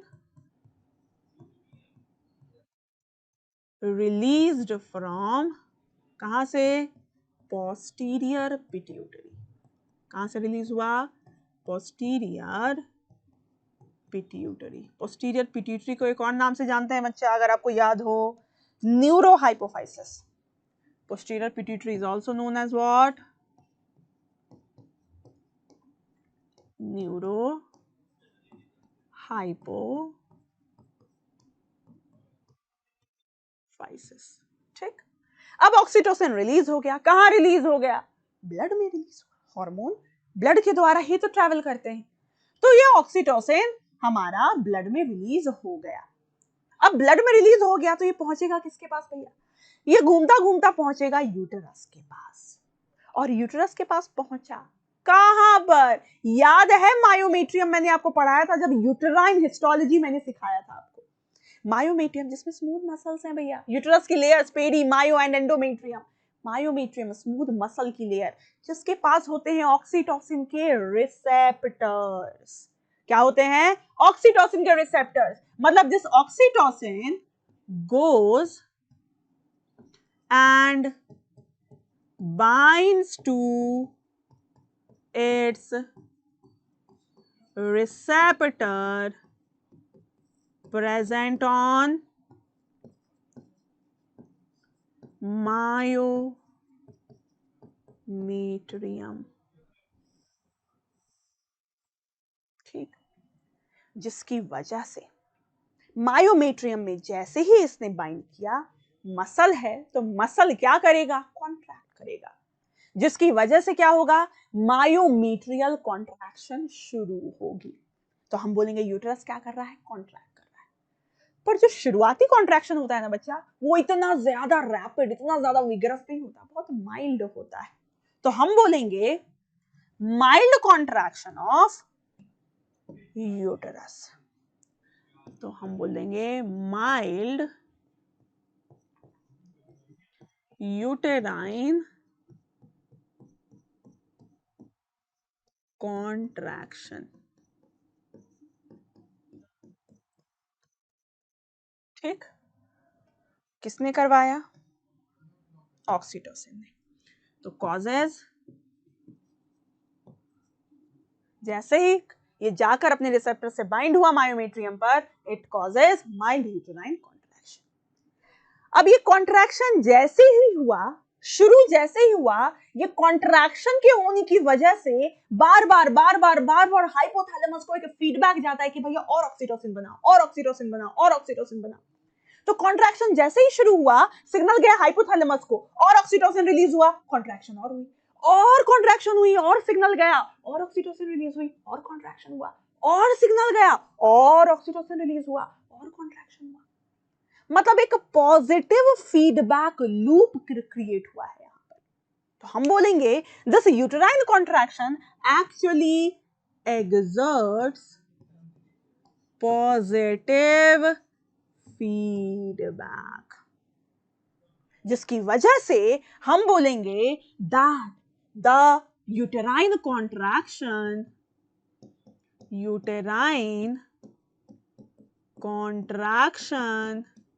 क्या होगा, इंटेंसिफाइज, इंटेंसिटी बढ़ गई। और जब इतनी ज्यादा इंटेंसिटी हो गई कि उसने पूरे fully developed foetus and placenta को क्या कर दिया, एक्सपेल आउट कर दिया। क्योंकि जब तक यूट्रस कॉन्ट्रैक्ट नहीं होगा, एक्सपल्शन कैसे होगी? आपने पढ़ा यूरिनरी ब्लैडर में यूरिन आता है, जब उसको कॉन्ट्रैक्ट करते हो तब यूरिन बाहर क्या होता है, एक्सपेल आउट होता है। जैसे टूथपेस्ट के डब्बे को अगर प्रेस करोगे तो टूथपेस्ट तो बाहर निकलेगा। तो अगर यूट्रस को कॉन्ट्रैक्ट करोगे तो फीटस और प्लेसेंटा बाहर रिजेक्ट आउट होगा। तो हम बोलेंगे अब क्या होगा, कॉन्ट्रैक्शन इतना स्ट्रांग हो गया कि that has led to expulsion of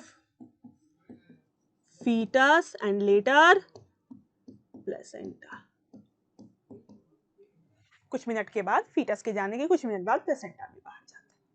तो ये पूरा का पूरा हमारा न्यूरो एंडोक्राइन मैकेनिज्म है, किसका बच्चा, पार्चुरेशन का। समझ में आई बात? पर इतना जो खेला हुआ है हमारा, इसके पीछे भी बहुत सारी चीजें हो रही होती है। मैं 2-3 बातें और हाईलाइट यहां पे करना चाहूंगी। सबसे पहली चीज, ये जो पार्चुरेशन हुई है ना, याद रखिएगा थ्रू आउट प्रेगनेंसी जो ईस्ट्रोजन लेवल होता है, प्रोजेस्टेरॉन लेवल होता है, ये सब बहुत ज्यादा बढ़ा हुआ होता है, क्योंकि प्लेसेंटा सिक्रीट कर रही होती है कॉन्टिन्यूअसली, ओवरी से भी आ रहा होता है। ये जो प्रोजेस्टेरॉन है, ये प्रोजेस्टेरॉन जो होता है हमारा बच्चा, आपको पता है ये प्रेगनेंसी को मेंटेन करता है।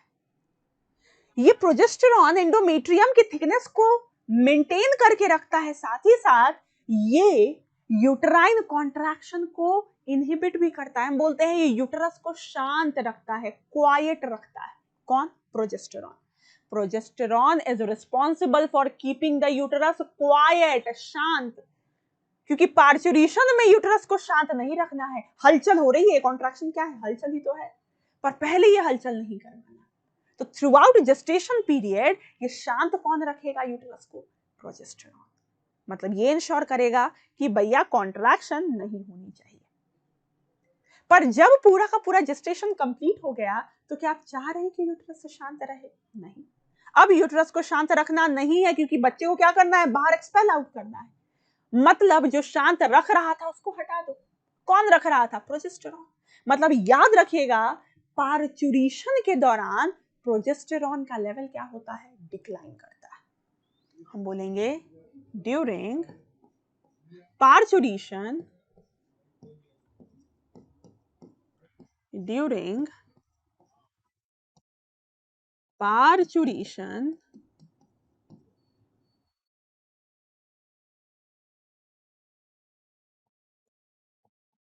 पहला लेवल ऑफ प्रोजेस्टेरॉन क्या हुआ? डिक्लाइन हुआ। ठीक,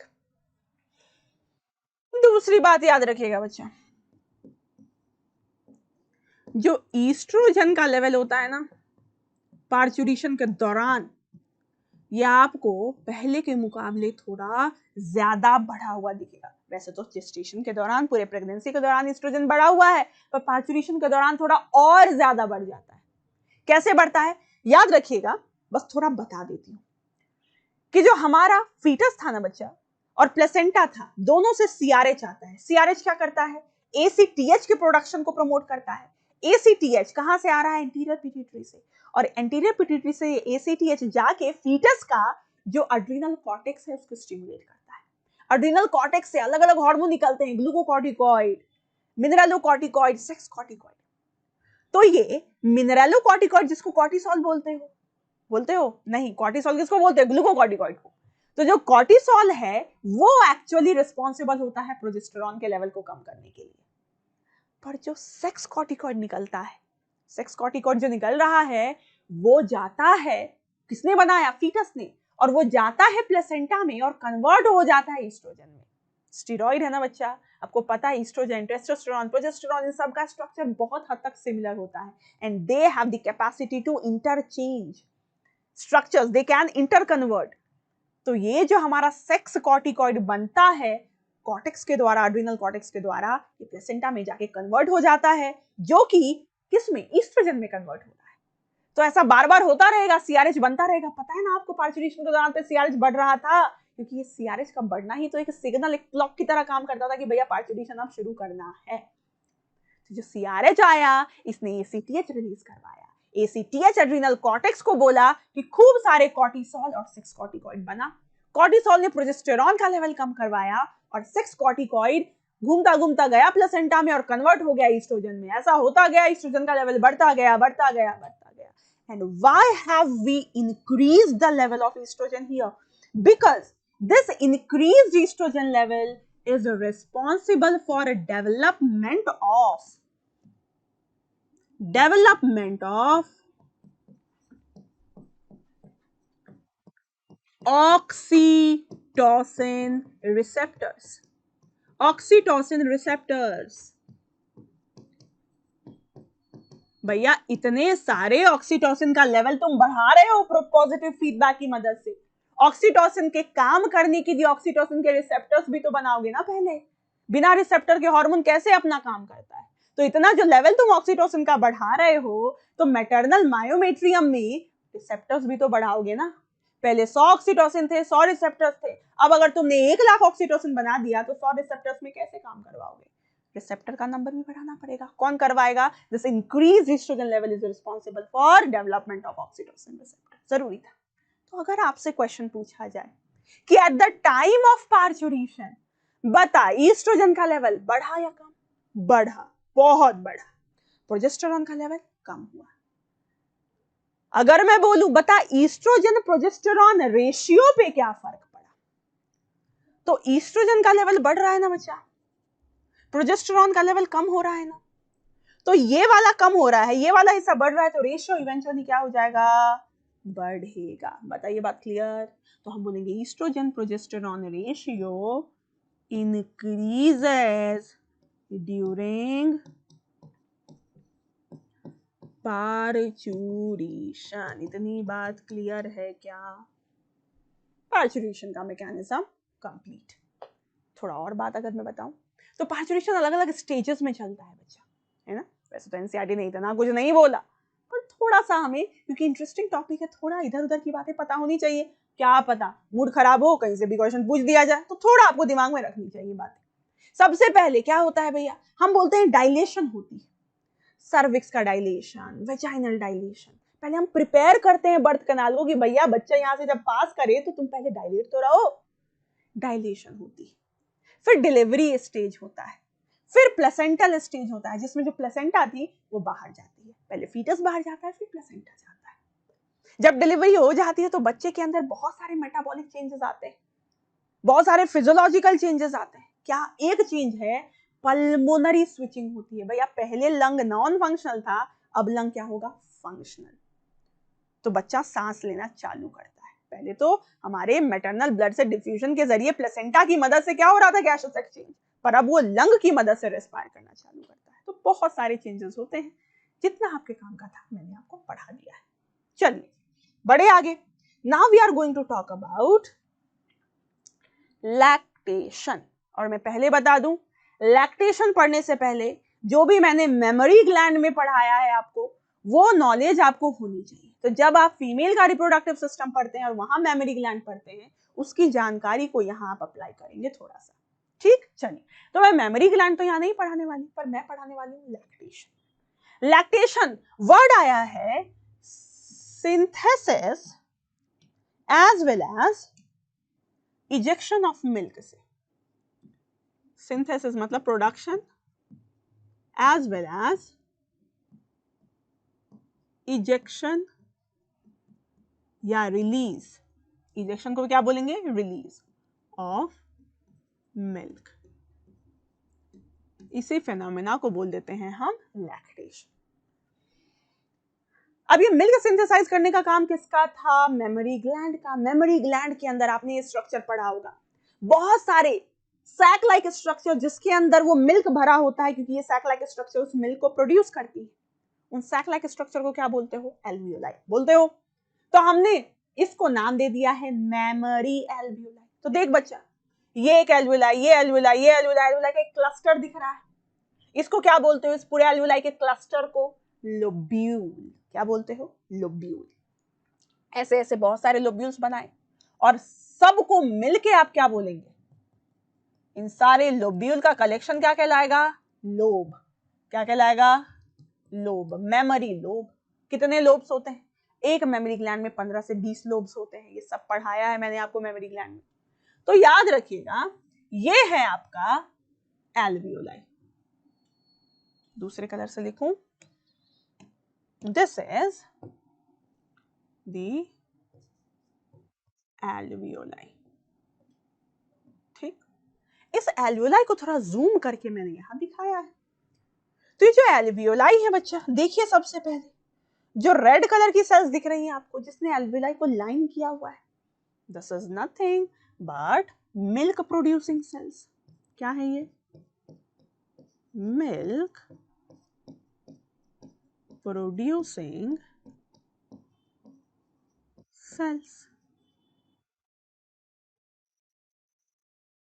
ऑफ एल्वियोलाई। ठीक, जो क्या करेंगी? मिल्क को सिक्रीट करेंगी इस खाली जगह में। इस खाली जगह को हम क्या बोलते हैं? ल्यूमेन।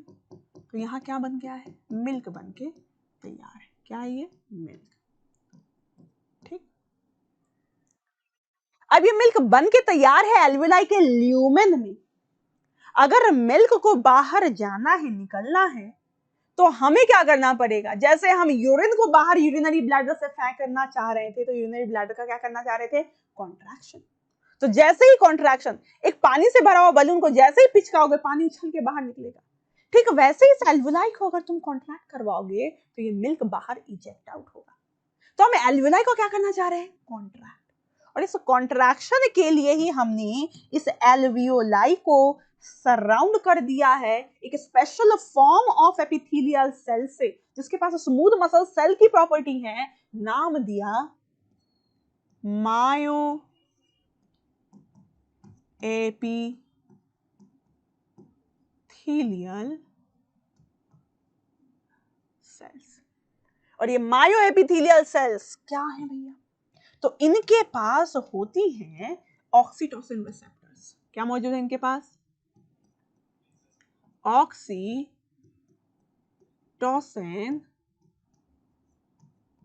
रिसेप्टर्स इनके पास प्रेजेंट है। याद है ऑक्सीटोसिन का फंक्शन मैंने वहां भी पढ़ाया था कि ऑक्सीटोसिन आएगा और बाइंड करेगा किससे? इस मायो एपिथेलियल सेल्स पे प्रेजेंट अपने रिसेप्टर से। मायो एपिथेलियल सेल्स कॉन्ट्रैक्ट होंगी, पूरा का पूरा एल्वियोलाई कॉन्ट्रैक्ट होगा, मिल्क आगे इजेक्ट आउट होगा। तो अगर मैं पाथवे ऑफ मिल्क ट्रांसपोर्ट आपसे पूछूं, तो सबसे पहले मिल्क कहां है? एल्वियोलाई में।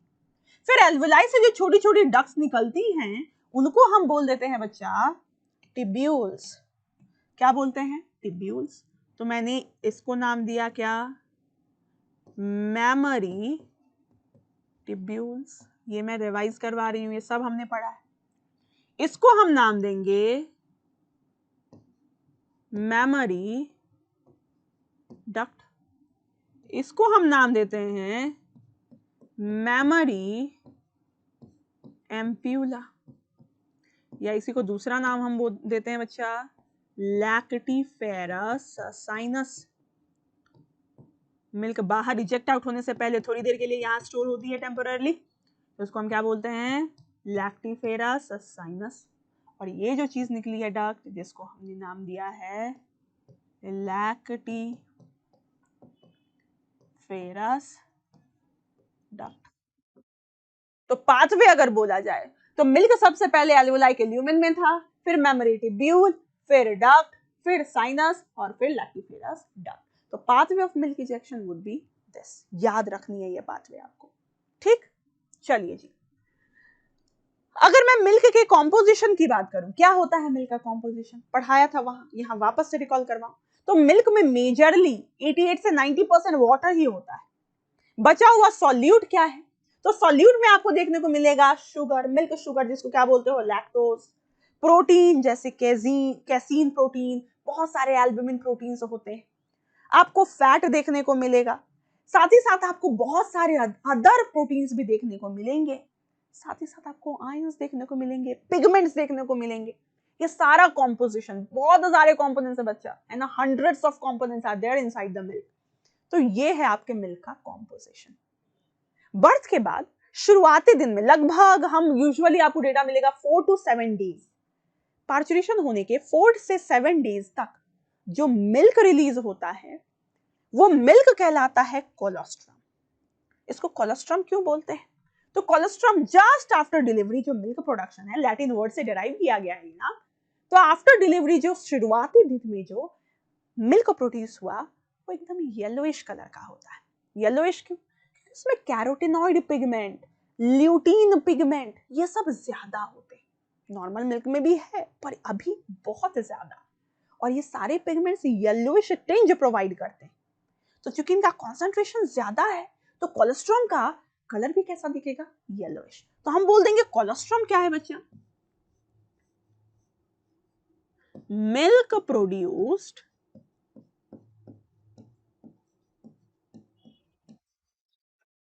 ड्यूरिंग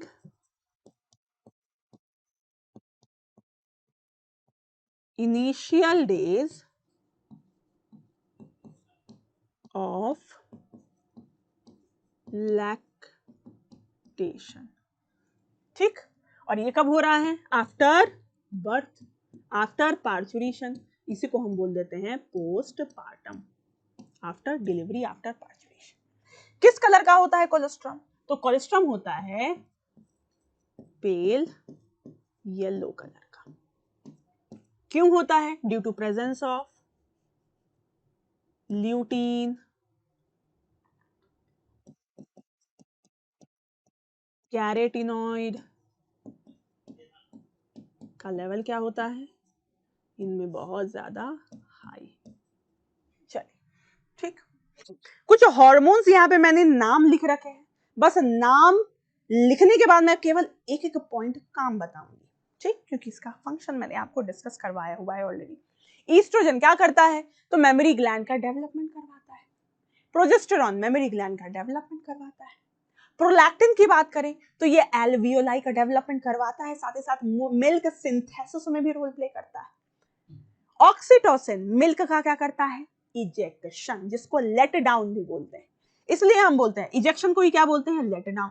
इसलिए हम ऑक्सीटोसिन को मिल्क इजेक्शन या मिल्क लेट डाउन हार्मोन के नाम से भी जानते हैं। समझ आई क्या बात? तो ये रहा हमारा थोड़ा सा जिक्र हमने किया लैक्टेशन के बारे में, ठीक? कुछ लैक्टेशन के बारे में और भी बातें मैं आपको बताऊं। देखिए ये पूरा पाथवे चाहे तो उसका स्क्रीनशॉट ले सकते हैं। समझिए, मिल्क इजेक्शन की शुरुआत कैसे होती है? तो ऑक्सीटोसिन से होती है। कैसे बना ऑक्सीटोसिन? समझिए, ये पूरा का पूरा लैक्टेशन का मैकेनिज्म बहुत कॉम्प्लेक्स है, पर मैंने बहुत सिंप्लीफाइड वर्जन में यहां आपको दिखा रखा है। इसके अलावा कुछ ऐसे भी कॉन्सेप्ट्स यहां आने वाले हैं जो कि मैं आपको पढ़ाऊंगी रिप्रोडक्टिव हेल्थ में, है ना, तो वहां रेफर करूंगी, यहां समझा दे रही हूं। तो समझिए बच्चा, सबसे पहली चीज कि जैसे ही डिलीवरी हुई, अब जो मदर है, mother would breast feed that child, है ना। अब वो बच्चा जो है वो निपल को सक करेगा। तो ड्यू टू दिस सकलिंग जो हमारा एक रिफ्लेक्स जनरेट होता है ना, इसको हम मिल्क इजेक्शन रिफ्लेक्स बोलते हैं, जो कि बाद में मिल्क इजेक्शन करवाएगा। तो ये सकलिंग रिफ्लेक्स, जैसे अभी हमने पार्चुरेशन मैकेनिज्म पढ़ा था ना, देख बच्चा, अभी हमने पार्चुरेशन मैकेनिज्म पढ़ा था। तो पार्चुरेशन में हमने पढ़ा था कि जो फुल्ली डेवलप्ड फीटस और प्लेसेंटा है, इसने इजेक्शन करवाया फीटस का, इसलिए इस रिफ्लेक्स को हम नाम दे देते हैं क्या? Fetal ejection reflex. क्या नाम दे देते हैं? फीटल इजेक्शन रिफ्लेक्स, है ना, ये नाम याद रखेंगे। तो हम क्या पढ़ रहे हैं अभी? लैक्टेशन। तो लैक्टेशन में मिल्क का इजेक्शन होना है, मिल्क इजेक्शन रिफ्लेक्स बोल देंगे। तो सबसे पहले क्या हुआ कि बच्चे ने निपल सक किया, जिसकी वजह से वहां पे प्रेजेंट कुछ रिसेप्टर्स हैं जिन्होंने क्या किया भैया? नर्व इंपल्स बनाया। ये नर्व इंपल्स भेजा किसके पास? तो ये नर्व इंपल्स जाता है मदर के स्पाइनल कॉर्ड के पास। कहां जाता है? मदर के स्पाइनल कॉर्ड के पास। तो देखिए, suckling of nipple by the newborn generates impulse that goes to spinal cord के पास गया, और स्पाइनल कॉर्ड के बाद ये कहां पहुंचता है? मदर के हाइपोथैलेमस में। तो this suckling reflex reaches to spinal cord and then to hypothalamus. अब हाइपोथैलेमस में ये रिफ्लेक्स जैसे ही गया, ये नर्व इंपल्स जैसे ही गया, सबसे पहला काम, ये हाइपोथैलेमस में प्रेजेंट एक पैरावेंट्रिकुलर न्यूक्लियाई, याद है कि अभी ऑक्सीटोसिन में पढ़ा है। ये पैरावेंट्रिकुलर न्यूक्लियाई क्या करती है बच्चा? ये बनाती हैं ऑक्सीटोसिन, बनाती है ना ऑक्सीटोसिन, और ऑक्सीटोसिन को बना के ये अपने एक्सॉन के द्वारा कहां भेजती हैं? पोस्टीरियर पिट्यूटरी के पास। ये क्या है हमारा? Posterior pituitary. This is what? This is posterior pituitary. बार बार लिखने की जरूरत नहीं है, इसलिए मैंने नहीं लिखा, पोस्टीरियर पिट्यूटरी। चलिए, वहां से ऑक्सीटोसिन क्या हो जाएगा बच्चा? रिलीज। ऑक्सीटोसिन क्या हो जाएगा? रिलीज। कहां? ब्लड में। और ये ऑक्सीटोसिन जाएगा जाएगा जाएगा, और किससे बाइंड करेगा? तो ऑक्सीटोसिन रिसेप्टर से बाइंड करेगा। ऑक्सीटोसिन किससे बाइंड करेगा? अपने रिसेप्टर से। कहां प्रेजेंट है इसके रिसेप्टर्स? तो ये मायोएपिथेलियल सेल्स के पास प्रेजेंट है कि नहीं? So this oxytocin, which is synthesized by hypothalamus but released from posterior pituitary, it binds to its oxytocin receptors present on myoepithelial cells, जिसकी वजह से ये myoepithelial cells क्या होंगे बच्चा? कॉन्ट्रैक्ट। और जब ये कॉन्ट्रैक्ट होंगी तो उसकी वजह से क्या होगा? Milk ejection. इजेक्शन जिसको आप क्या बोलते हैं? Let down. क्या एक पाथवे समझ आया आपको? दूसरा पाथवे समझिए। ये जो नर्व इंपल्स हाइपोथैलेमस में जा रहा था, हाइपोथैलेमस के पैरावेंट्रिकुलर न्यूक्लियाई को स्टिमुलेट करके ऑक्सीटोसिन रिलीज करवाया, जो कि मिल्क का इंजेक्शन कराएगा। मिल्क इंजेक्शन के लिए मिल्क सिंथेसिस भी तो जरूरी है। देखिए, जब पूरी प्रेगनेंसी होती है ना, तो प्रेगनेंसी में थ्रू आउट आपको पता है ईस्ट्रोजन लेवल, प्रोजेस्टेरॉन लेवल बहुत ज्यादा हाई होता है। ये हाई प्रोजेस्टेरॉन और ईस्ट्रोजन जो है ना बच्चा, ये क्या करता है? प्रोलैक्टिन को थोड़ा इनहिबिट करता है। क्या करता है? प्रोलैक्टिन को इनहिबिट करता है। जैसे ही बर्थ हो गई, आपको पता है ईस्ट्रोजन का लेवल क्या होता है? डिक्लाइन होता है। प्रोजेस्टेरॉन का लेवल क्या होगा? डिक्लाइन होगा, क्योंकि प्लेसेंटा तुरंत से गया और प्लेसेंटा ही सब बना रहा था इतना सारा। तो क्या होगा? धड़ल्ले से ये लेवल डिक्लाइन होता है। तो प्रोलैक्टिन पे जो इनहिबिटरी इफेक्ट था वो अब एग्जिस्ट नहीं कर रहा होता है। एक और चीज हो रही होती है। देखिए, नॉर्मली हमारा जो हाइपोथैलेमस है वो एक हार्मोन रिलीज करता है जिसको बोलते हैं प्रोलैक्टिन इनहिबिटिंग हार्मोन, जिसका दूसरा नाम डोपामिन है। हाइपोथैलेमस क्या रिलीज कर रहा होता है नॉर्मली? डोपामिन, जिसका दूसरा नाम क्या है? Prolactin inhibiting hormone. जो प्रोलैक्टिन के इनहिबिशन को क्या करेगा, रिलीज को इनहिबिट करेगा। नॉर्मली अगर मेरा डोपामिन रिलीज हो रहा है हाइपोथैलेमस के द्वारा, तो ये डोपामिन ब्लड में रिलीज होगा और पहुंचेगा कहां पर, एंटीरियर पिट्यूटरी में, और यहां से ये प्रोलैक्टिन के रिलीज को क्या कर देगा, इनहिबिट। प्रोलैक्टिन के रिलीज को क्या कर देगा, इनहिबिट। ऐसा कब हो रहा है, नॉर्मली। पर ये जो सकलिंग रिफ्लेक्स जैसे ही चालू हुई, इसने क्या किया, डोपामिन के रिलीज को क्या कर दिया, इनहिबिट। डोपामिन के रिलीज को क्या कर दिया, इनहिबिट। अब डोपामिन रिलीज होगा ही नहीं तो प्रोलैक्टिन का जो इनहिबिशन हो रहा था क्या वो होगा, नहीं। So the inhibitory effect of dopamine no longer exist. मतलब प्रोलैक्टिन का इनहिबिशन अब डोपामिन करवा नहीं सकता क्योंकि रिलीज ही नहीं हो रहा है। क्यों नहीं हो रहा है, सकलिंग रिफ्लेक्स ने डोपामिन के रिलीज को क्या कर दिया, इनहिबिट। इसकी वजह से क्या हो रहा है, अब मेरा प्रोलैक्टिन एंटीरियर पिट्यूटरी के द्वारा सिंथेसाइज होगा। प्रोलैक्टिन कौन बना रही है, एंटीरियर पिट्यूटरी। तो PRL, जिसको हम प्रोलैक्टिन का शॉर्ट फॉर्म बोल रहे हैं, तो उसको एंटीरियर पिट्यूटरी ने बनाया। अब ये प्रोलैक्टिन ब्लड में रिलीज हुआ और ब्लड के माध्यम से अलग अलग साइट पे पहुंचा।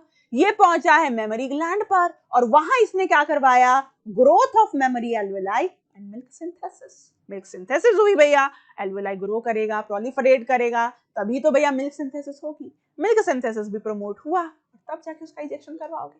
सो this is the entire mechanism of your lactation, the entire endocrine neuroendocrine mechanism of lactation. एक और बात याद रखिए जिसका डिस्कशन आएगा रिप्रोडक्टिव हेल्थ में, क्या, तो ये जो प्रोलैक्टिन होता है ना बच्चा, जो आप लैक्टेशन के दौरान प्रोलैक्टिन जो लेवल हाई रहेगा, this increased prolactin actually inhibits hypothalamus for production of GnRH. ये increased prolactin का लेवल क्या करता है, GnRH के रिलीज को क्या करता है, इनहिबिट। ना रहेगा GnRH, ना रिलीज होंगे गोनाडोट्रोपिन्स, क्योंकि GnRH का नाम क्या है, गोनाडोट्रोपिन रिलीजिंग हार्मोन। मतलब अगर GnRH रिलीज को आपने क्या कर दिया, इनहिबिट, तो GnRH जो हाइपोथैलेमस बना रहा था वो अब पिट्यूटरी में जाएगा नहीं। पिट्यूटरी में जाएगा नहीं तो वहां से गोनाडोट्रोपिन के रिलीज को प्रमोट करेगा नहीं। गोनाडोट्रोपिन का मतलब LH और FSH, और अगर LH और FSH नहीं बन रहा है तो बताना मेंस्ट्रुअल साइकिल के जो भी प्रक्रियाएं चल रही थी, फॉलिकुलर डेवलपमेंट वगैरह, ये सब होगा क्या। मतलब हम बोल सकते हैं लैक्टेशन के दौरान जब प्रोलैक्टिन बहुत ज्यादा रहता है तो मेंस्ट्रुअल साइकिल एब्सेंट होती है, मतलब मेंसेस नहीं होगा। And that absence of menses during the lactation is called as lactational amenorrhea. Amenorrhea का मतलब मतलब absence, A का मतलब क्या होता है, absence, and menorrhea का मतलब है menstruation. तो amenorrhea का मतलब है absence of menstruation and lactational amenorrhea का मतलब है absence of menstruation during lactation.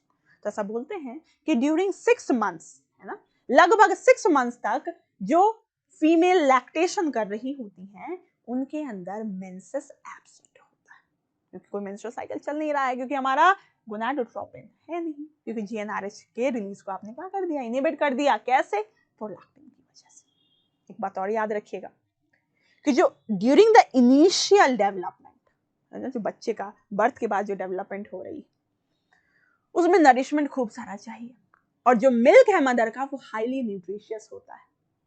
So breast feeding that newly born child is very much important. अगर मैं हेल्थ के पॉइंट ऑफ व्यू से भी बोलूं, है ना, जो वो मिल्क होता है ना बच्चा, जो कोलेस्ट्रॉल मैंने अभी डिस्कस किया था, that is rich in cholesterol जो होता है, भूलिएगा मत, बहुत इंपॉर्टेंट पॉइंट जो कि मैंने पहले भी डिस्कस किया था, अभी भी बता रही हूं। This has high content of IgA antibody, ठीक, इसके पास IgA एंटीबॉडी का लेवल बहुत ज्यादा। IgA एंटीबॉडी, एंटीबॉडी मतलब इम्यूनिटी। तो जो छोटा बच्चा, इसको जो इम्यूनिटी मिल रही है, क्योंकि इसके अंदर अभी इम्यूनिटी बहुत ज्यादा डेवलप नहीं हुई है, तो ये इम्यूनिटी, ये एंटीबॉडी जो कि मदर के मिल्क से आ रहा है, ये प्रोवाइड करने का काम करेगा। और इसी इम्यूनिटी को हम बोलेंगे अगेन नेचुरल पैसिव